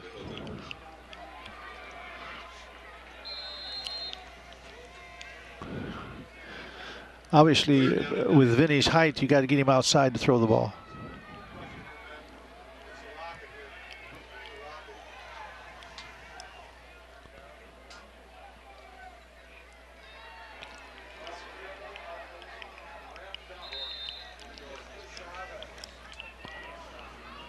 Yeager on the carry, brought down near the 30-yard line. Brings up a 4th and about 2. You go for it? I guess you got nothing to lose, do you? Well, yeah, 7 points. But I guess.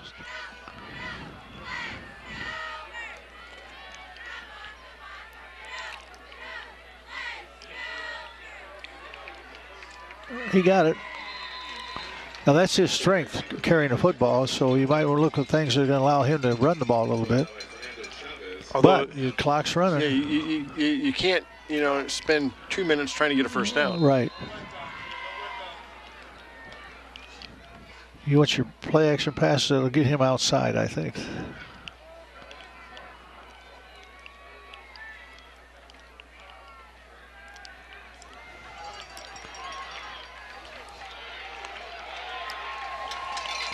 Pretty nice hard run by Vinny Quissagrosa. Yeah, it is. Good hard-nosed run. First down.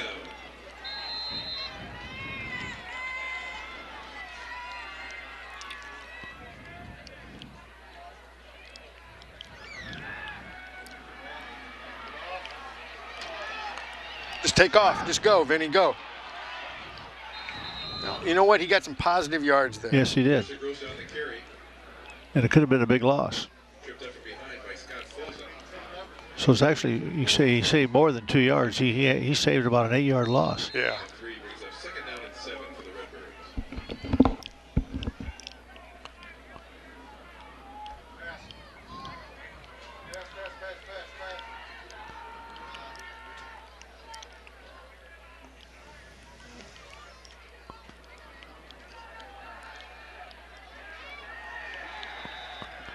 Good defense. He played to string that. What's it?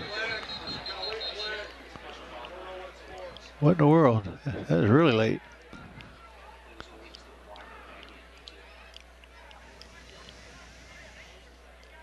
Block in the back.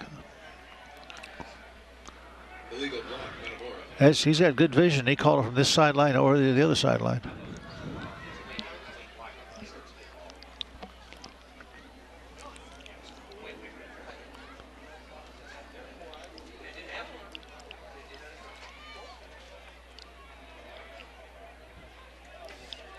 Illegal block in the back, the call against Metamora.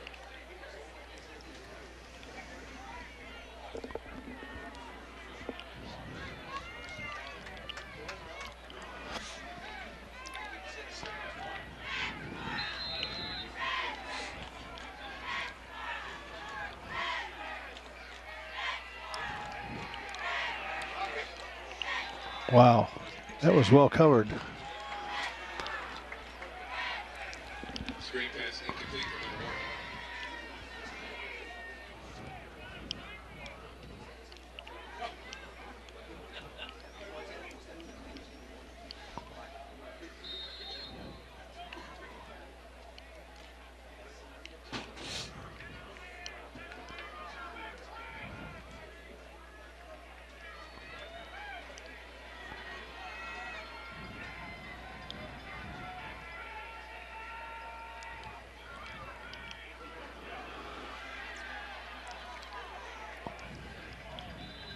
Quarterback keeper Vinny Corsagrosa.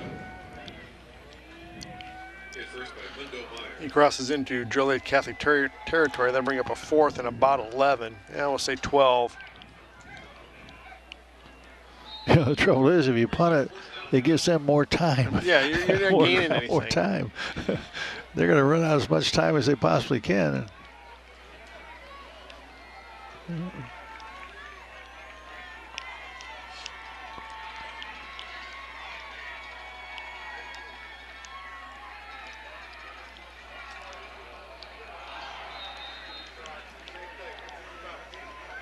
Pass incomplete intended for Kyle Barkey. It'll be 1st and 10, Joliet Catholic.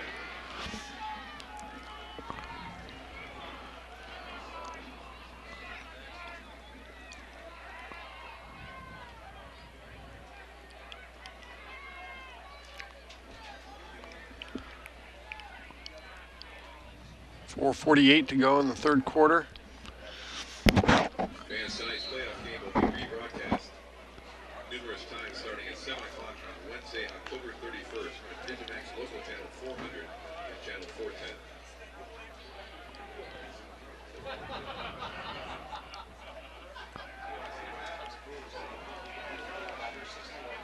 How does he get so wide open?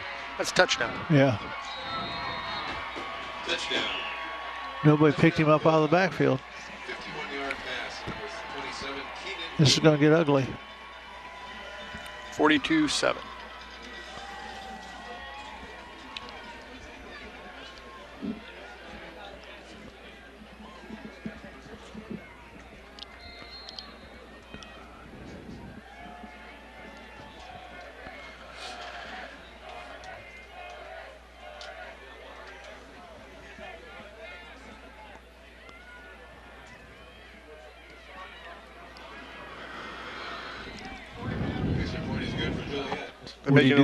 They're making it look too easy. Yeah, I think your only hope is that they want to keep their kids from getting hurt, so they get them out of the ball game.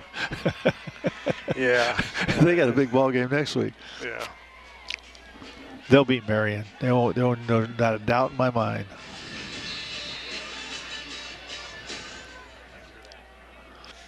What's Notre Joliet Catholic seed? What number are they? They're 15. Really? So they'll have to go to Marion. No, Marion had a home game. Yeah. Oh, so their away game will allow them to go down there. Yeah. As I say, boy, that Marion that's a good 7-hour trip. Yeah.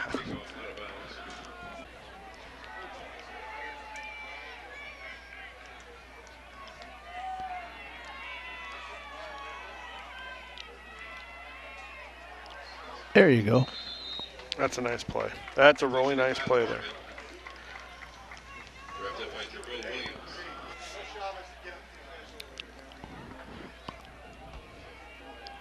Nine-yard gain in the play, 2nd and 1.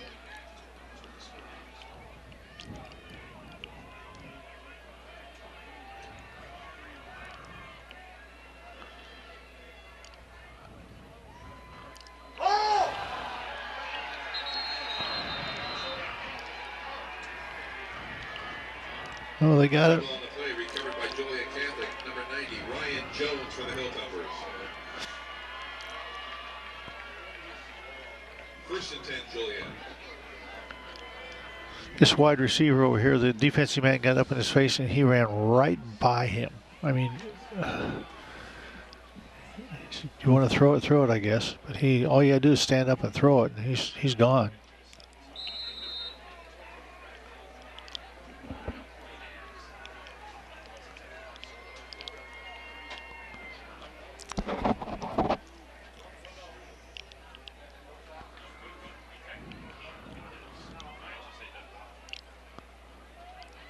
Uh-oh.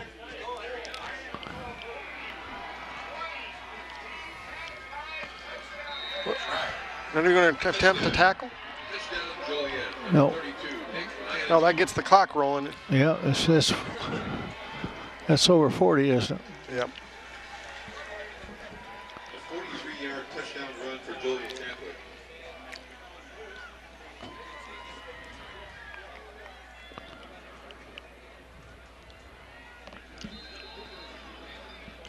There's only 3:50 left anyway, isn't there? Or is that In the third quarter. Oh, jeez.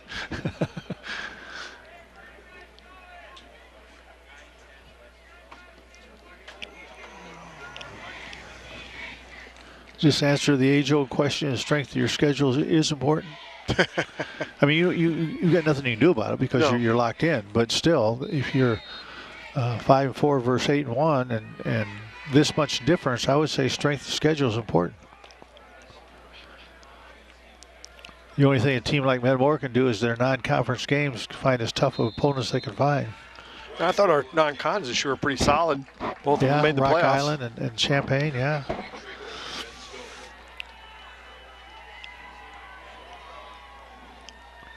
Champagne's getting beat by Carbondale, 28-21, I think, something like that. Rock Island got beat last night, I believe.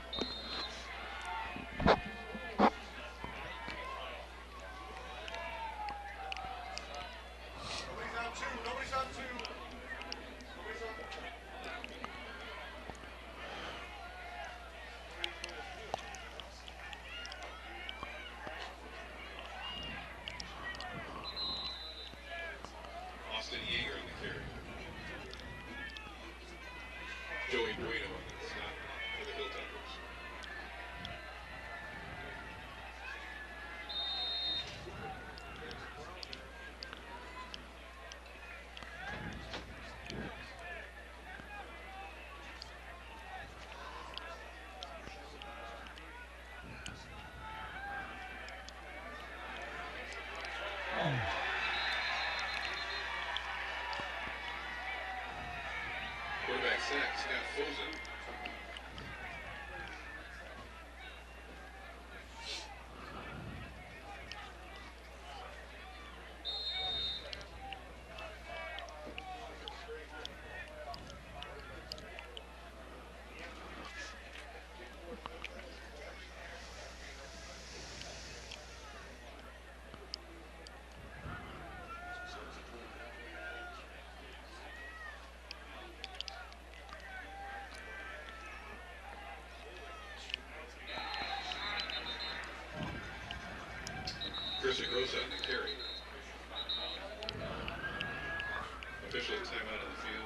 Who's down now? That's Eric Reinertson. Thank you. Well, it looks good. He's walking off the field.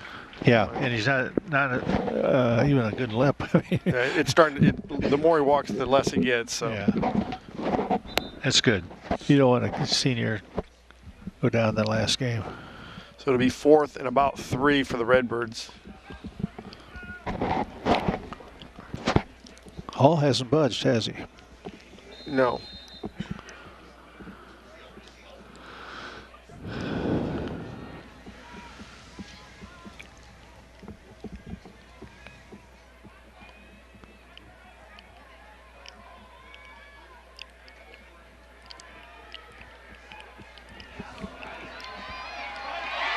That's a.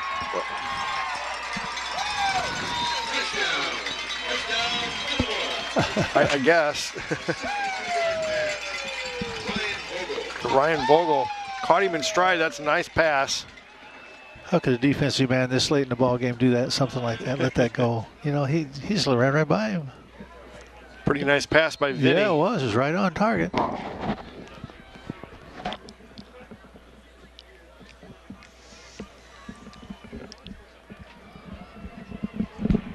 No good.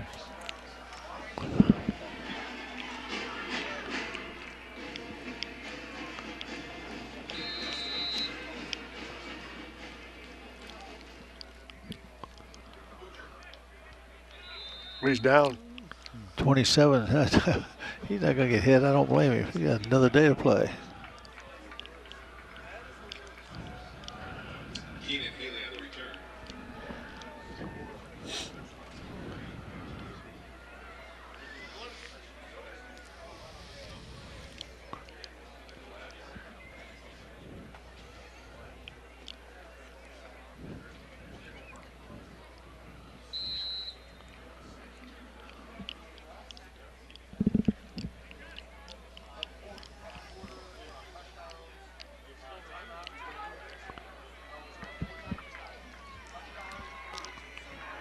What are they waiting on? Get down 5 seconds. Yeah, they're letting the clock run because the play clock's running.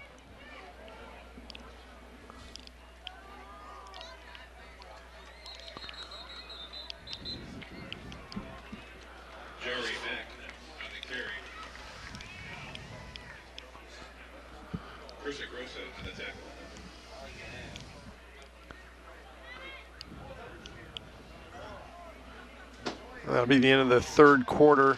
We head into the fourth. Redbirds trail 42-13.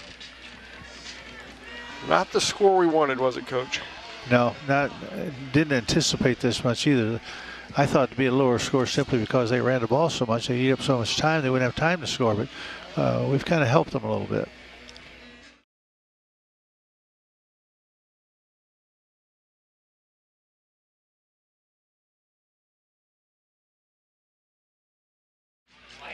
We can go down to Colton Kaler and see if he's got any new news on Tommy Hall.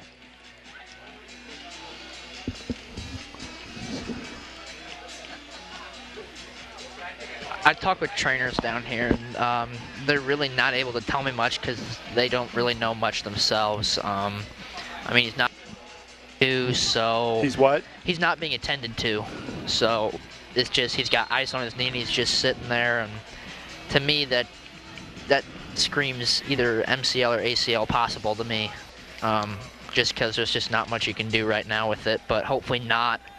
But I'll hear more or let you know if I hear any more. Okay.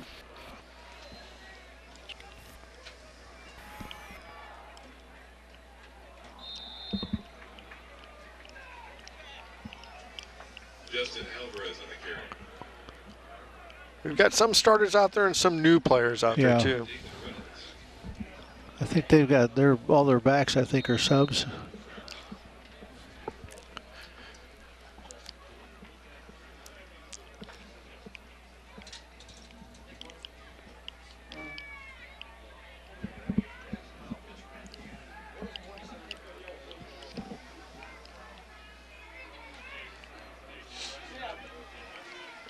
Whoa.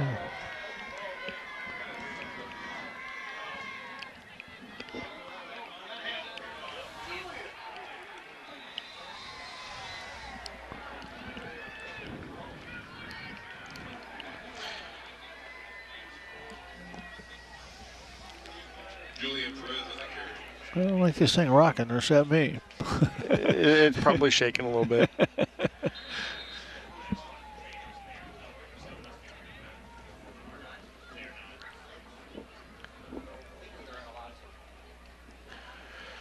Yeah, get Yeager out of there.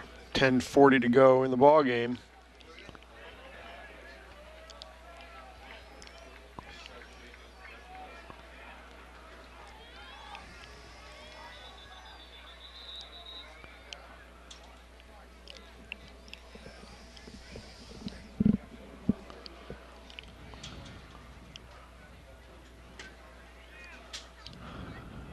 Encroachment.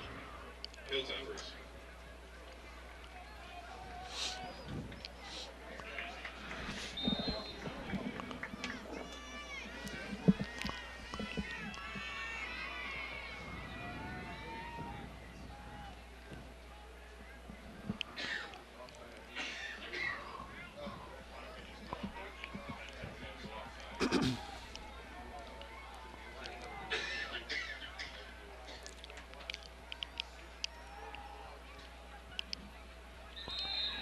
Or he's just pushing the pile forward, isn't he?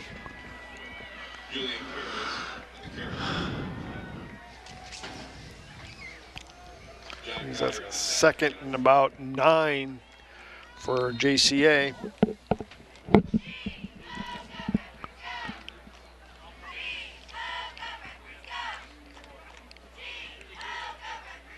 Well, Coach, thanks for it's been fun. doing this with us this year. No problem. It has been a fun season overall. Yeah, it has. That makes it easier. It really does. I did a radio one time at Carbondale, and then we were 0-9, and that made for a long year. Yeah. We had more good nights than bad. Yeah, yeah. It's easy to be positive when you have more good nights. It really is. Reed Brockhouse comes into the game. John Geyer's into the game. Evan Jones. Jake Walsh is in the game.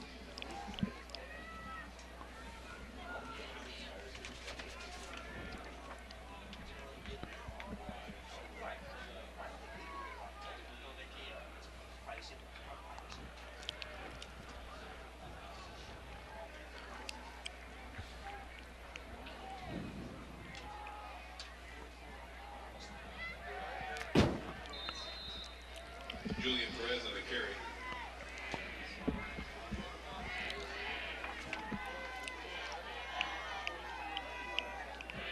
Luke Vogel on the tackle.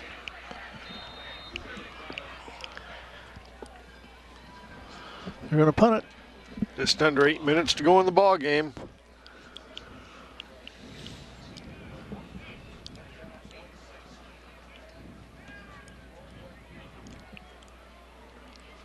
Somebody's got to go back.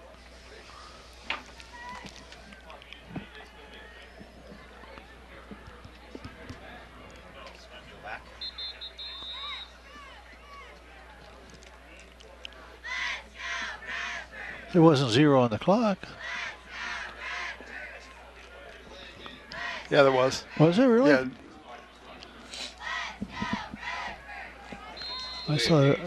I thought I saw it switch to 0, but that's okay. They'll take that just to run more time off. Yeah. Why couldn't they just do it the rest of the game? This never stops.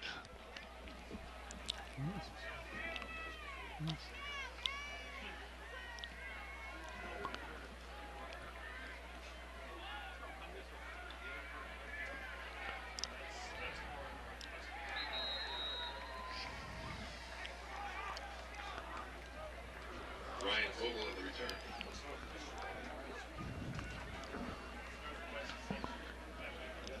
Brought down by Kurt Weiss.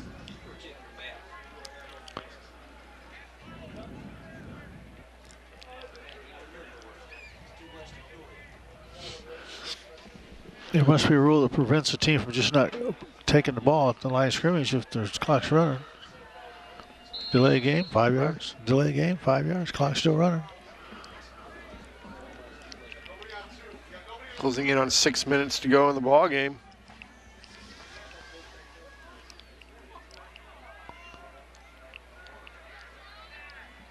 Oh,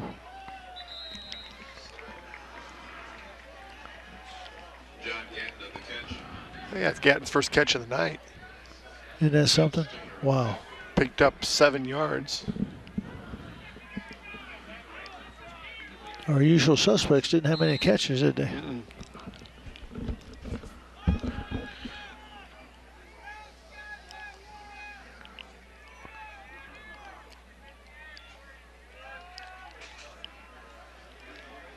Comes Nelson. That's a nice play. Pass complete to John Nelson.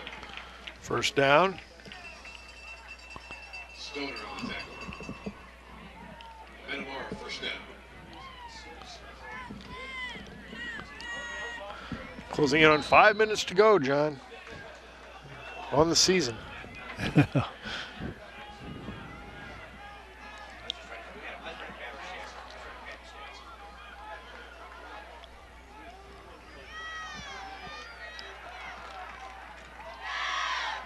We'll cross into Joliet territory. Who's that? Is that Matt Allred? Matt Allred on the carry. Nice run by Allred. Takes it right up to the 50-yard line. First and 10. 4:30 left.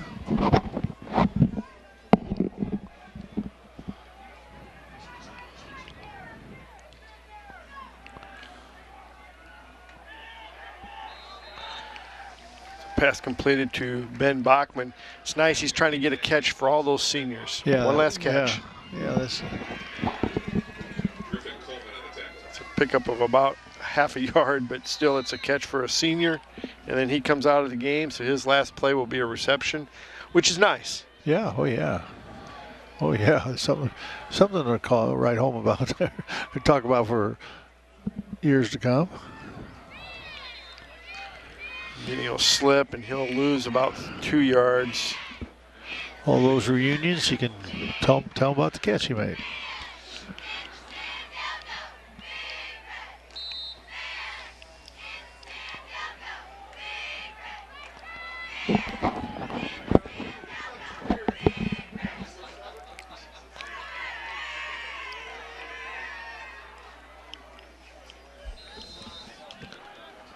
Fourth down. Mr. Ryan.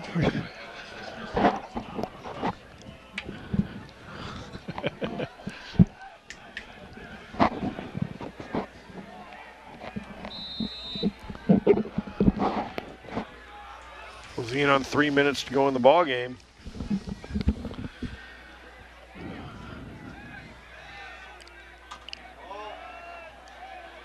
Good catch. Good catch. Who is that? Keysweater. Clay Keysweater. That's a nice catch, and he takes it inside the 20 down to about the 18-yard line. Another senior getting a catch. Nice throw by Vinny. Yeah, it was right there. The kid came back and got it.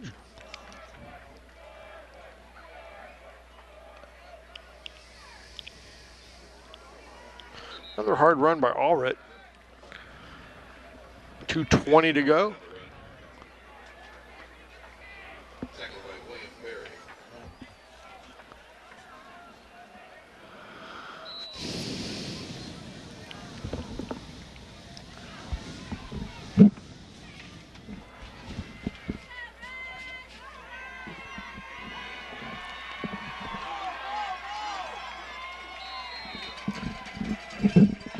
Asbury gets down to about the 11-yard line. 1:45 to go in the ball game.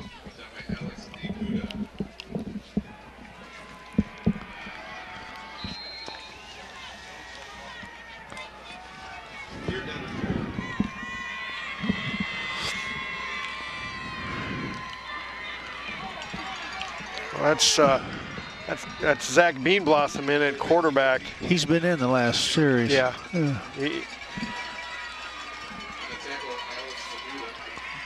As we close in on 1 minute to go, 1:15. Try and get the seniors one last touchdown.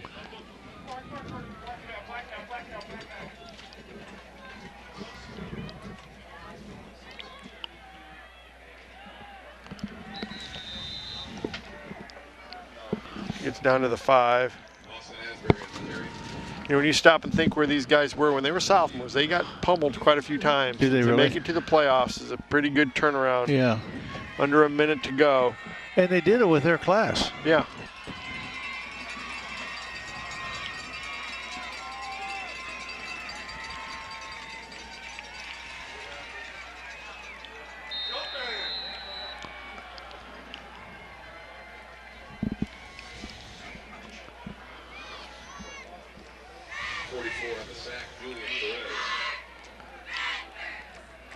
Seconds. Probably got about one more play to go. Yeah, this is it.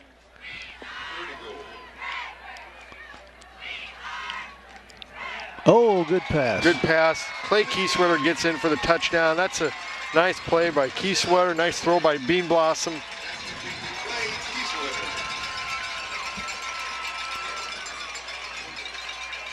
Makes it 42-19.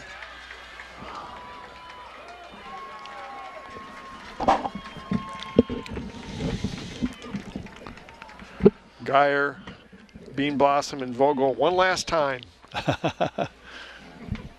Well, let's make it successful last time.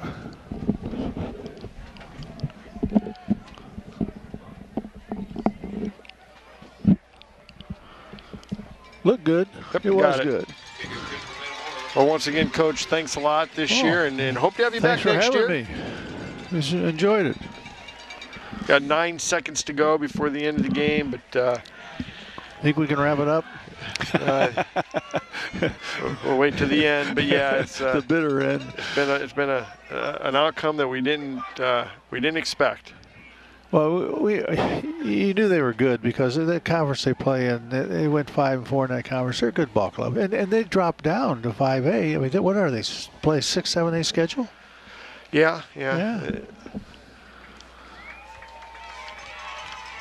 They're not the Catholic teams of the past, though. I mean, those guys are awesome. Those were all-star teams. Yeah.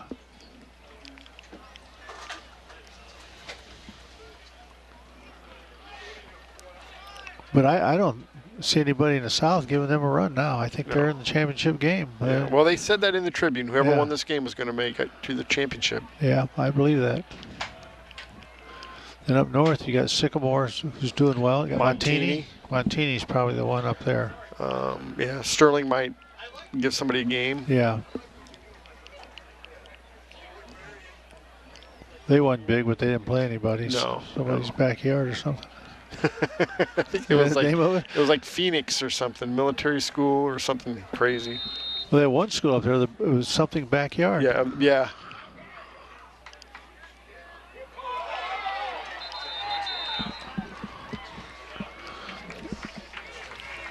It's over. It's over. That'll be the end of the ball game. Yeah. Redbirds fall to 8-2 in the year. And Coach, thanks again. It was a good year. Yeah, it was. It's hard to lose like this, but it was a good year. Yeah. And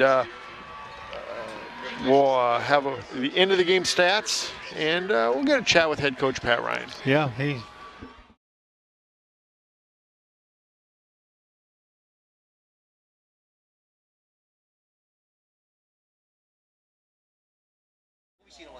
Okay, now it's time for the end of the game stats. First for Joliet Catholic. Jordan Alvarez had 3 carries for 19 yards.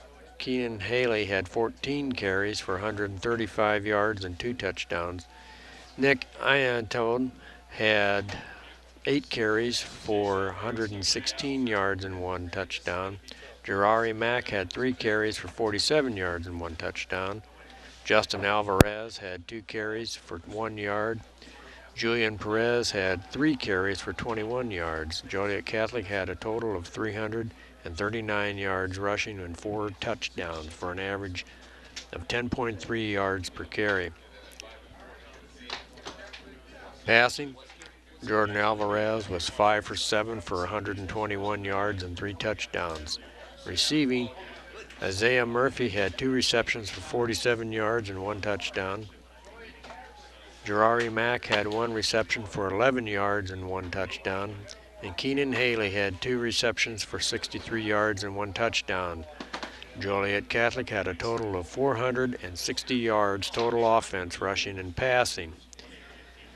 And Tony Trebeck had 7 PATs. First downs, Joliet Catholic had 11 rushing and 3 passing. Now for Metamora. Thomas Hall had 3 carries for 6 yards. Logan McClure had 7 carries for 23 yards. Austin Yeager had 12 carries for 33 yards. Ryan Vogel had 1 carry for -2 yards. And Vinny Quercia-Grosso had 6 carries for 30 yards.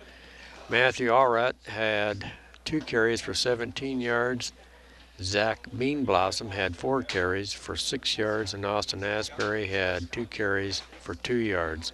Metamora had a total of 115 yards rushing for an average of 3.1 yards per carry. Passing, Thomas Hall was 9 for 13 for 159 yards and 1 touchdown. Vinny Quercia-Grosso had 5 for 8 with 1 interception for 88 yards and 1 touchdown. And Zach Beanblossom was 2 for 2 for 39 yards and a touchdown. Metamora had a total of 286 yards passing with 3 touchdowns. Receiving, John Gatton had 1 reception for 7 yards. Ben Bachman had 2 receptions for 3 yards. Kyle Bartman had 5 receptions for 95 yards.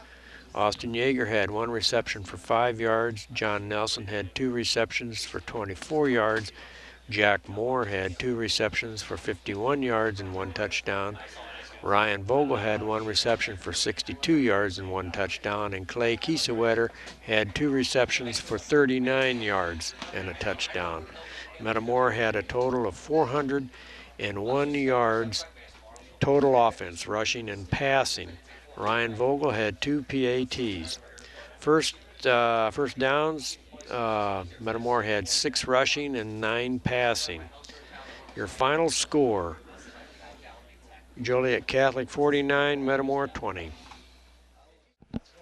Welcome back to Metamora. We're here with Metamora head coach Pat Ryan. Coach, I mentioned this to you on our way up, but you know, when you look at this group of seniors when they were sophomores, they took some poundings on some of those Monday nights. And you came back this year and you're able to kind of pay back a little bit. It makes it tough when you end the season like this, but for the turnaround that they made, it's pretty remarkable. Well, yeah, first of all, you want to put the entire season, when we look back and look at the entire season, there's going to be a lot more fond memories and disappointments just when you get in a tournament and, you know, you bounce out in the first round. Here's the thing. This is the hardest part of it. I mean, these guys have a type of character that they weren't ever going to quit, and they're still going to be accountable. There'll be no blame. They'll all accept the blame just like they took the credit together. The hardest part is we were really having a lot of fun. I mean, we just really enjoyed being around this group. The coaches did. The kids enjoyed being around each other. And, you know, the momentum thing kind of steamrolled on us. We had a couple bad breaks, you know, the one where they got the ball down there. We made it a little bit too easy on a couple of them, and we had some chances early that we didn't score. I doubt I could convince many people that we could beat them after this game. But honestly, I don't think there's that much difference. But momentum shifts. You know, it's a playoff type game, and they're good. They're as good as anybody we played. They're really good up front. They can crease in pretty much every place. And they kept pounding away, and there's a few times we were in the right spot but took it on with the wrong shoulder. Man, that's all they needed. And then offensively, when we had some chances to score, you know, we just didn't quite get it in. But you know, life does it sometimes. I think these kids will go on and realize, though, that there's a lot more fond memories. It's just hard when, you know, you're walking off a field and you know most of these kids aren't going to play football anymore, the seniors. And it's hard to walk off that last time. And unfortunately, I've had to live through it and it takes a chunk out of you every time because you just, you know, here, kids buy in, you work hard, you know, you go for it, you put it out there every week, there's accountability. And, you know, I'm sure they're going to feel like they let some people down, but they never let themselves down from how they handle things. I mean, I am proud of them. And I tell you what, I love this team. And, you know, maybe they don't get a big trophy in the trophy case, but, you know, as far as how they played and what we were able to accomplish this year, I still think there's a lot more positives than negatives. Oh, yeah, you went 8-2, Coach, and you know a lot of people had you down at 4-5 and 5-4, and you know you were able to come out and make some believers out of some people. Yeah, and it wasn't probably of all our first-round games in the history that I've been here, that certainly would rank right up there as one of the toughest, considering it was a home game, but. You know, hats off to them. They did a great job, and you know, once they got it rolling, they didn't let off the throttle when they had the momentum, and that's what you got to do. But yeah, we're going to miss it. I know there'll be some people wandering around Monday because we really wanted to keep playing. But you know, sometimes that's the way it goes. I mean, that's life, unfortunately. And if you don't win the tournament, it always ends up kind of like this. I mean, you're in a good mode, and everybody's enjoying playing on the same team, and you got good mojo. And then one night when it don't come together, that's it. But that's the way it is. But still very proud of this group of kids. And like I said, when I look back on this season, yeah, this night will come up. But there's so many positives from the season that. You know, it'll outweigh the negatives for sure. And now you've got some kids, some juniors that are got to experience this, and some of that heartache can be good because now it's probably going to be a little easier to get them into the weight room too. Well, strength is always a factor. I mean, we did double our wins from last year. It was a good step in the right direction when people weren't quite sure. You know, we heard that, you know, things were really bad, and these kids they weren't ever going to go for that. I mean, they wanted to prove that they were capable of doing some good things, and we did. We did a lot of good things, and felt like, I appreciate our staff, our coaches, the time they put in. I appreciate the support you guys have given us. We got a great thing here. Metamora football. I mean, the football family is a wonderful thing, and I feel very fortunate. It's just like I said, when it's over, every year it takes a little bit of a chunk of you, and I just sometimes you start thinking how many chunks I got left. But we'll regroup and we'll get together one more time and talk about the season in the whole, and I'm sure we're going to end with a lot of positive. Sure you will. And, maybe one of the saddest part is, Tommy got hurt pretty badly tonight. Yeah, we'll have to wait and see. It didn't sound good on the knee. I mean, sometimes when it rains it pours, Scott. I mean, that's very, very difficult. What he's been able to accomplish for our football program and as an athlete, he's just been exceptional. And that part was very, very difficult. But he's a strong character kid, and I'm sure he'll battle back. And it won't be the last we hear of him. He'll figure a way to get back and get going again. It's just not exactly what any of us wanted. Just a rough night. Yeah, just a rough night. Well, Coach, thank you so much for everything this year. You came up. We've done your Pat Ryan show. You did the interviews after the game, and it's been a blast. Like you said, it's tough when it's over, but there's not really, that's part of the deal. Absolutely, yeah. It's been a pleasure. It's just tough right now, and it's going to sting for next week. It'll really hurt again on Monday when we have to turn the gear in. That's always a really, really hard day, and with this group of kids, it might be as hard as it's ever been. So, but thank you, Scott. We appreciate everything. Thanks for everybody's support, and just a tough night. And I know you'll regroup. You'll come back strong next year, just like the Cubs. Well, we hope so. Thanks, Scott. That'll do it from Malone Field. Redbirds fall. We'll see you next year